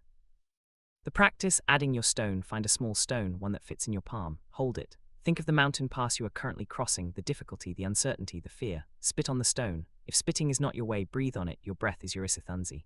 Say aloud, I am not the first, I will not be the last, I add my weight. Place the stone somewhere significant, on a windowsill, in a garden, at a crossroads near your home. Do not mark it with your name. Do not take a picture, let it be anonymous.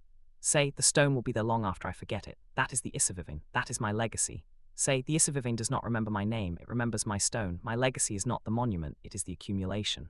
Feel the weight and texture of the stone. Feel the act of spitting or breathing. Feel the solidity of placing it down. The stone is placed. The cairn grows. The Isivivane does not remember your name, it remembers your stone. Your legacy is not the monument, it is the accumulation. Add your weight, spit on the stone, walk on, the cairn will grow without you. Gate 35, Ingoma, the drum that sings the tension that tunes you. The hide is taken from the animal, the ox, the elephant, the antelope. It is soaked in water, scraped clean of hair and fat. It is soft, pliable, silent.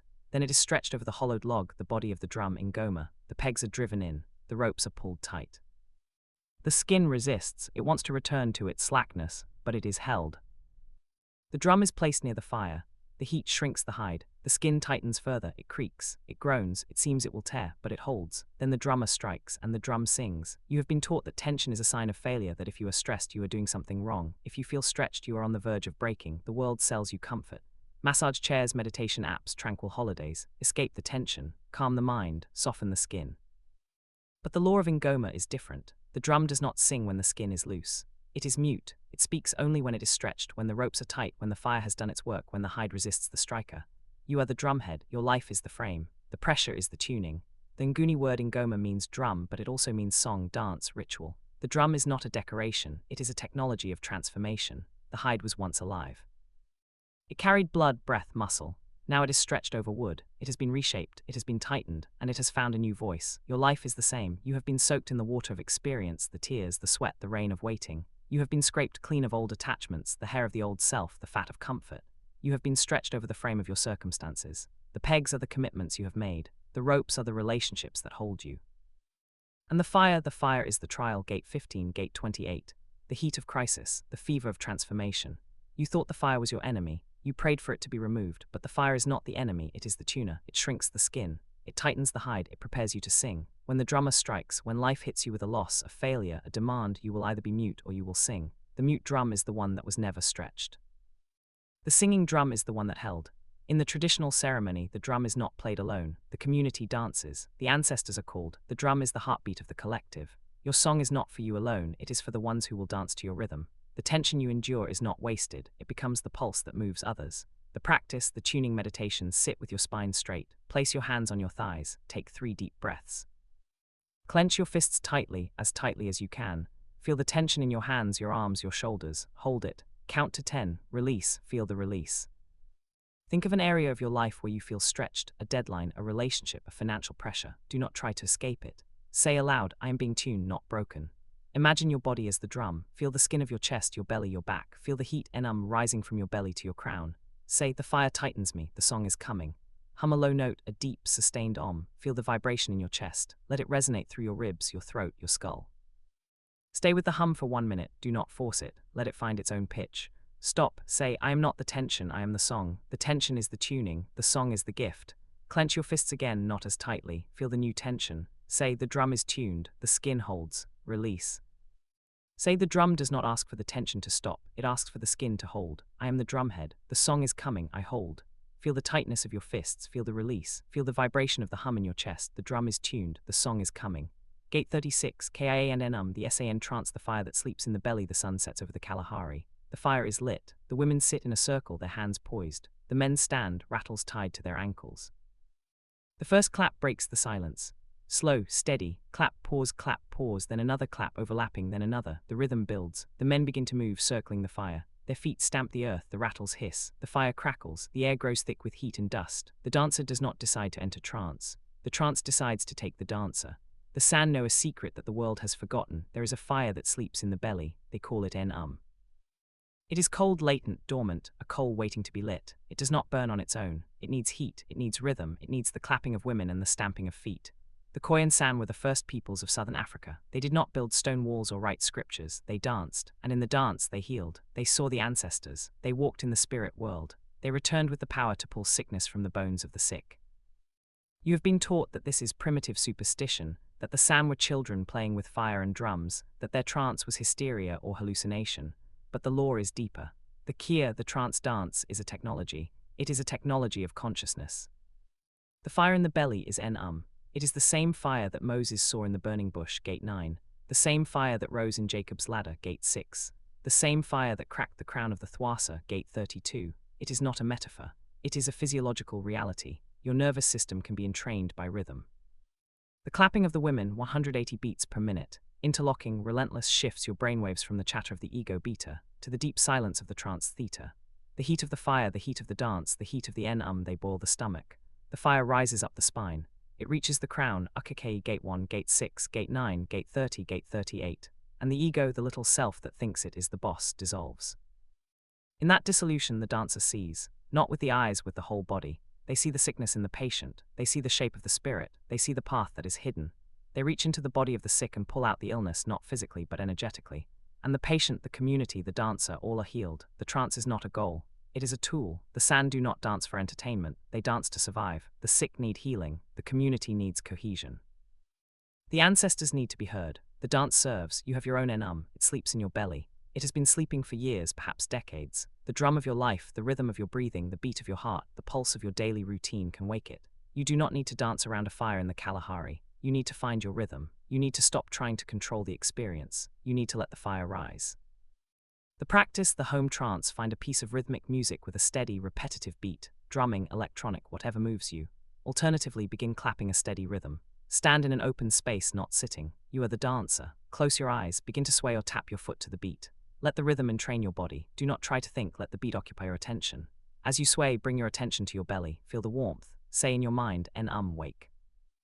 Begin to move more freely, sway, step, let your arms move. Do not choreograph, let the rhythm move you. If you feel a tingle in your spine or head, do not panic. Say, the fire rises. Do not force an experience, let the rhythm do the work. After 10-15 minutes, slowly slow your movements. Stand still, open your eyes, notice how your awareness has shifted. Say, that is the seed of Kia. Place one hand on your belly, feel the warmth still there. Say, Q.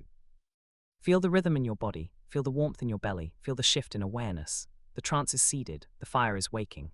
Gate 37, Manyaradzo, the great Qutning, the sound, then the silence in the Shona tradition of Zimbabwe. When someone dies, the community does not whisper. They do not tiptoe around grief. They gather, they sit through the night, they wail, they sing, they cry until the air is thick with sorrow. This is Mario, the sounding. It is loud, it is raw, it is necessary. Then after the burial, after the wailing has exhausted itself, there is Manyaradzo, the great quietening. The dust of the storm of grief settles. The heart does not forget, but it rests. The silence is not empty, it is dense, heavy, full of the presence of those who have sounded together. You have been taught that grief should be private, controlled, silent. Keep a stiff upper lip. Don't burden others. Time heals all wounds, but the lore is deeper. The Shona know that grief must be sounded. The loss must be voiced. The pain must be shared, not because sharing fixes it, but because unsounded grief turns to stone in the chest. Mario is the noise, it is the wailing of the women. It is the songs sung through the night. It is the testimonies of those who loved the departed. It is not polite, it is not comfortable. It is the sound of the community saying, we are broken, hold us. The night passes, the body is buried. The community returns to the home. And then the sound begins to fade, not because the grief is gone, but because it has been expressed. The wailing has done its work. The air, once thick with noise, now feels thick with something else, presence. The quiet is not an absence, it is the settling of dust after a storm. That is Manyaradzo, the great quietening. The word comes from Nyarara, to be quiet, to be still, to settle. It is the opposite of Ria, to sound, to resound. The Shona understood that you cannot have the quiet without the noise. You cannot settle the dust without raising it first. You cannot comfort without having first mourned. In the quiet, the community sits together. They may speak softly. They may sit in silence. They may share a meal. The food is not a celebration, it is an anchor. The ordinary act of eating returns the living to the living. The dead are honored, but the living must eat. Manyaradzo is not the end of grief. It is the ground where grief learns to rest. The loss is not erased. The wound is not healed in the sense of disappearing, but the wound is no longer bleeding. The sound has been made, the dust has settled. You have your own losses, a death, a relationship that ended, a dream that died, a part of yourself that you buried. You may have never sounded them. You may have kept the grief. Quiet, private, bottled. The dust has not settled because it was never raised. The quiet you feel is not Manyaradzo, it is suppression. The grief is still there, heavy, unmourned.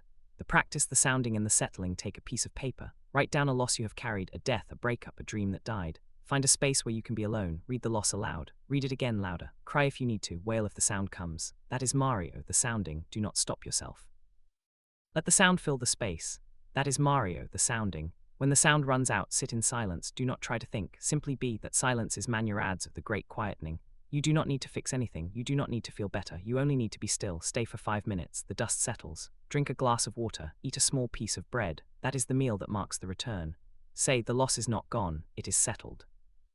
Say, the loud is not the enemy. It is the path to the quiet. I have sounded the loss. I have let the dust rise. The dust has settled. The quiet holds me. That is Manyaradzo, not the end of grief, but the ground where grief learns to rest. Hear the sound of your own voice. Feel the release of crying. Taste the water and bread. The dust settles. The quiet holds you. Gate 38, the New Jerusalem, the city that was never lost. Revelation 21:22. The old heaven and earth passed away. There was no more sea, no more separation, no more chaos, no more barrier between the self and the I am. The holy city, New Jerusalem, descended from heaven. It came down, not up. The sacred did not require an ascent. It descended into the ordinary. You have been taught that this is a future vision, a city of gold and pearls that will appear after the end of the world. But the law is deeper. The city is not a place in space. It is a state in consciousness. It is the mind that has stopped seeking, the heart that has stopped bargaining, the skull that has remembered. It is a throne. Gate 1, Gate 6, Gate 9, Gate 30. The voice from the throne said, "Behold, the dwelling of God is with humanity. He will dwell with them, and they will be his people. He will wipe away every tear from their eyes. Death shall be no more. Mourning, crying, and pain shall be no more." This is not a promise about a future death of the body. It is the recognition that the ego's identification with the body was the source of all mourning, crying, and pain. When the I am wakes up, the ego does not die. It is seen through. The tears are not wiped away by an external hand. They are dried by the recognition that the one who wept was never the real self. The city was a cube, 12,000 stadia in length, width, and height, perfectly balanced. The cube is the shape of the Holy of Holies in the ancient temple. The city is the Holy of Holies. You are the Holy of Holies. There is no temple in the city because the city is the temple. No building, no middleman, no priest, no pastor, no sangoma, no guru. You do not need an intermediary to access the I am. The I am is the ground you stand on. Gate 19. The city had no need of sun or moon. The glory of the I am illuminated it. That is the light of awareness itself. You do not need the sun to see when you are the seeing. You do not need a scripture to tell you the truth when you are the truth. The gates of the city were 12 gates, each made of a single pearl. Pearls are formed through irritation. A grain of sand enters the oyster, and the oyster transforms it into a pearl. The gates of the New Jerusalem are not pristine, untouched. They are made of wounds that have become thresholds. Gate 8, Gate 21. Your pain is not an obstacle, it is a gate. Your suffering is not a curse, it is a pearl. The river of the water of life flowed from the throne of God and the Lamb, clear as crystal. The river is Umoya. Gate 1, Gate 26. The living water, the flow of awareness that never stops. It does not come from outside. It flows from the throne, from the crown, from Ukthwasa, from the center of your own skull. Drink it. You have been drinking it your whole life. You just called it something else. On either side of the river, the tree of life. It bore 12 kinds of fruit, yielding its fruit every month. The tree of life is the integrated self. Gate 16. The 12 fruits are the 12 aspects of the whole person, not one perfect fruit, but a cycle of different offerings for different seasons. Some months bring courage, some bring patience, some bring joy, some bring grief. All are fruit, all are from the same tree. The leaves of the tree were for the healing of the nations. The nations are the fragmented parts of the collective self. The leaves are the small, quiet truths that heal the divisions, the kindness, the patience, the listening. The tree does not bear leaves for its own sake. The leaves serve the world. There was no curse, no original sin, no condemnation. The old law of judgment is gone. The stone that accused has been rolled away. Gate 21. The voice that said guilty has no mouth here, and they will see his face. Not a bearded man on a throne, the face of the I am, the face of awareness itself. You cannot see it as an object because it is the seer. But when the seeking stops, the seer recognizes itself. That is the seeing. The practice, the city within meditation. Sit in silence. Place a small object in front of you, a stone, a shell, a piece of glass. It represents the city. Close your eyes. Imagine a city descending, not from the sky, but from your crown. Feel the light. See the gates, 12 of them, each a single pearl. They are not locked, they have never been locked. Walk through the nearest gate. Notice the river, it flows from the center, from the throne. The water is clear, cold, alive. Drink it. Find the tree, its leaves shimmer. Take one leaf, hold it to your heart. Say, I am healed. Turn, there is no temple, there is no sun. There is only the light of the I am. Sit on the throne, not in arrogance, in recognition. The throne was always yours. You just forgot you were sitting on it. Stay for as long as you need. Open your eyes, pick up the object that represents the city, hold it in your hand. Say, the city has not vanished, it was never in my imagination, it was the ground beneath me all along. Place the object in your pocket or somewhere visible. When you see it, remember, you are the city. Say, the New Jerusalem is not a city I enter after death, it is the consciousness that has remembered itself. The gates are already open. The river is already flowing. The tree is already bearing fruit. I am the city, I always was. Feel the light in your imagination. Feel the coolness of the river. Feel the leaf in your hand. Feel the solidity of the throne. The city is here. You are the city. The New Jerusalem is not a city you enter after death. It is the consciousness that has remembered itself. The gates are already open. The river is already flowing. The tree is already bearing fruit. You are the city. You always were. Epilogue, the I Am principle in a nutshell. You have walked through 38 gates. All of them are the same story. The story is this: you are not the body. You are not the thoughts. You are not the feelings. You are the awareness that has been reading these words. That awareness has no name, no nationality, no religion. It has no beginning and no end. It is not improved by your achievements or diminished by your failures. It is simply there. It is the I Am. The scriptures are not history. They are maps of the journey from forgetting to remembering. The characters are not people in sandals. They are states of consciousness. The miracles are not violations of physics. They are the laws of attention, surrender, and alignment made visible. You do not need to convert to any religion. You do not need to join any group. You need only to sit still long enough to notice the awareness that is already there. The practices in this book are not rituals to be performed perfectly. They are rehearsals. They are your body learning what your mind already knows, that you are the I Am and the I Am has never been lost. The closing practice, not a summary. A ritual. Sit in silence. Do not read this. Do not memorize it. Simply be present. This is the practice. Place both feet flat on the floor. Feel the ground beneath you. It is the same ground that held Adam, Abraham, Moses, and the prophets. It is the same ground that held the burning bush and the empty tomb. It is still holy. Place one hand on your belly. Feel the warmth there. That is the fire that sleeps in the seed. It has been sleeping since before you were born. It is waking now. Move your hand to your chest. Feel the warmth rise. That is Idlozi, the sovereign heart. It does not beg. It beats the rhythm of the I Am. Move your hand to your throat. Feel the vibration. That is the word that was spoken at the beginning of creation. It is still speaking. It is speaking now. Move your hand to your forehead. Feel the light. That is the vision that sees beyond the maps. It is not a thought. It is the seer. Place your hand on the crown of your head. Feel the openness. That is Ukuthwasa, the threshold where the I Am enters. It is not locked. It has never been locked. Now close your eyes. See the garden. See the ladder. See the burning bush. See the sea parting. See the empty tomb. See the city descending not from the sky but from your crown. All of them are the same story. The story of forgetting and remembering. The story of sleeping and waking. The story of the I Am pretending to be lost so that it could enjoy the joy of being found. Stay here, do not rush. When you are ready, open your eyes. Do not speak, do not write. Simply stand. Walk to the nearest door. Place your hand on the frame. Step through it. That is the crossing. The door was never the point. You are the point. The water is waiting. The tree is waiting. The shade is falling. Now close the book. Walk out of the room. The room was never the point. The water is waiting. I Am the weekly practice, a synthesis of all 38 gates, a ritual to return to again and again.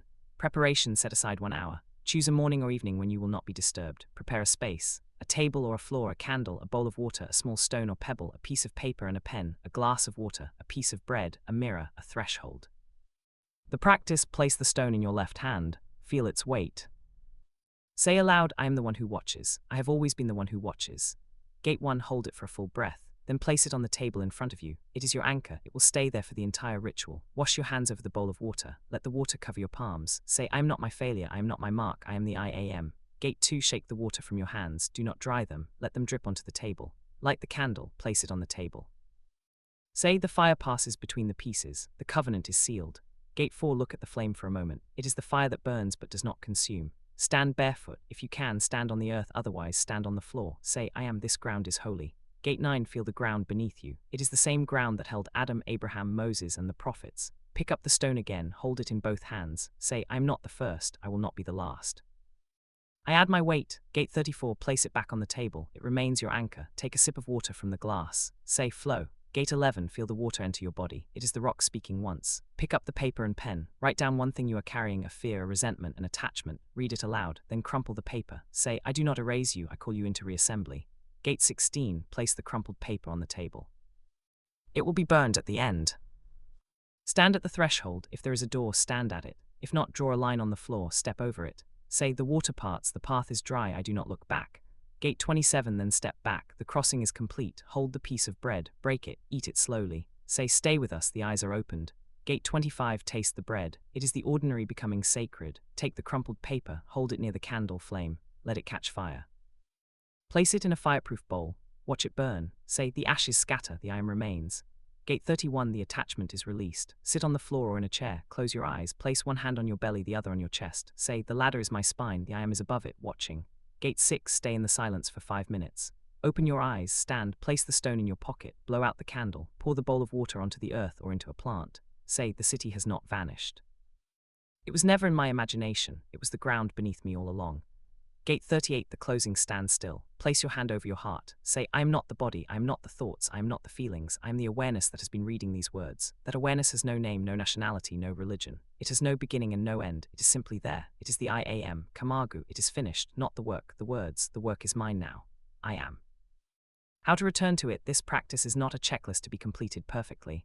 It is a living ritual that will shift each time you do it. The stone will change, you may find a different stone each week or keep the same one. The water will be poured onto different earth. The paper will carry different burdens. The bread will taste different each time. The ritual is the same. You are not. Back matter, the I am principle acknowledgements. This book exists because of every seeker who has ever knelt in a strange place, looking for home. It exists because of the Hebrew prophets who wrote in poetry, the evangelists who wrote in parable, the Muslim mystics who danced into annihilation, and the African ancestors who kept the fire burning when the world tried to extinguish it. To the San of the Kalahari, who knew that the fire sleeps in the belly and the trance is a technology. To my ancestors, those that came before me, the Nguni and the Shona, who knew that ancestors are not ghosts but frequencies. To the Sangomas and the Goblers who hold the dark so that the healer can be born. To Neville Goddard, whose decoding of scripture as psychological law opened the door, not as a teacher to be quoted, but as a map to be outgrown. To Maya and Brittany, the ones who taught me that the long view is not about what I leave behind, but about what wakes up in you. And to the friend who never leaves, the I am that is reading these words right now. Thank you for pretending to be lost so that you could enjoy the joy of being found. Kamagu, it is finished, not the work, the words, the work is yours now. You are. For groups, this book can be read alone, it can also be read with others. If you are reading with a group, consider these practices, read the gate together. Take turns reading aloud. Let the decoding land in the shared space. Do the practice in silence. After reading the gate, close the book and do the practice without speaking. Share what you experienced. Speak only from your own experience, what you felt, what surprised you, what the I am showed you. Do not analyze or interpret, simply witness. End with silence. After sharing, sit together in silence for a few minutes. The silence is the ground. Glossary. A note on vocabulary. These words come from many languages: Hebrew, Greek, Arabic, Zulu, Xhosa, Shona, San, Sutu, and Nguni. The land shifts, but the meanings are rooted in the same soil. Term language definition: feel gate Kamagu Kosa, it is finished. Surrender and completion: speak it at the end of a ritual. Feel the channel open. 5, 10, 28, 31 Kia San trance state. Ego dissolves, dance until the trance takes you. Feel the fire rise. 36 Fana Sufi annihilation of the ego illusions, sit in silence until the I dissolves. Feel the emptiness. 31 H Lalaza Nguni exploding greenness. Visible materialization, feel the seed breaking through the soil. It cannot be hidden.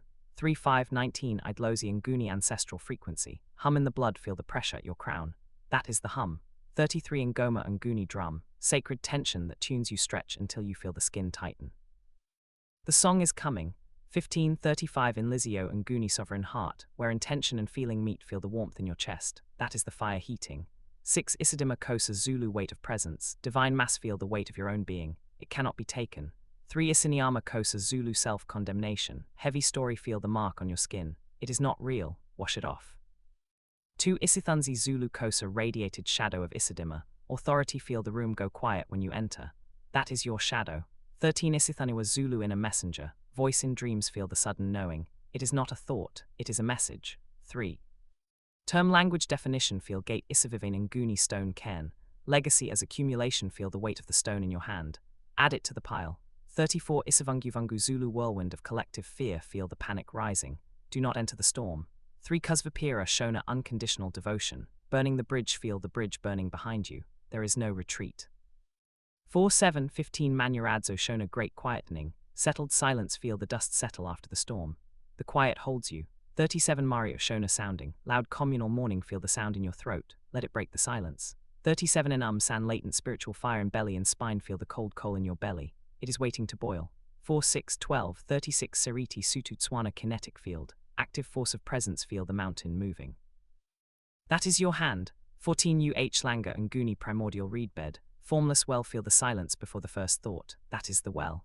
110 21 Ukama Shona cord of relatedness. There is no other, feel the cord connecting you to all beings. It cannot break.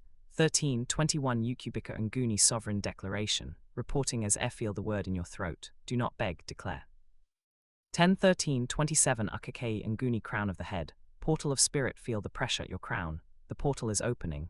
1, 6, 9, 11, 24, 30, 38 Ukakula Wazulu Sacred Gestation, trusting the dark feel the seed in the dark soil, it is not buried, it is planted. 3, 8, 18, 29 Ukulungasa Kosa Zulu making right, revising the record feel the bones assembling, the sinews connect. 2, 8, 16.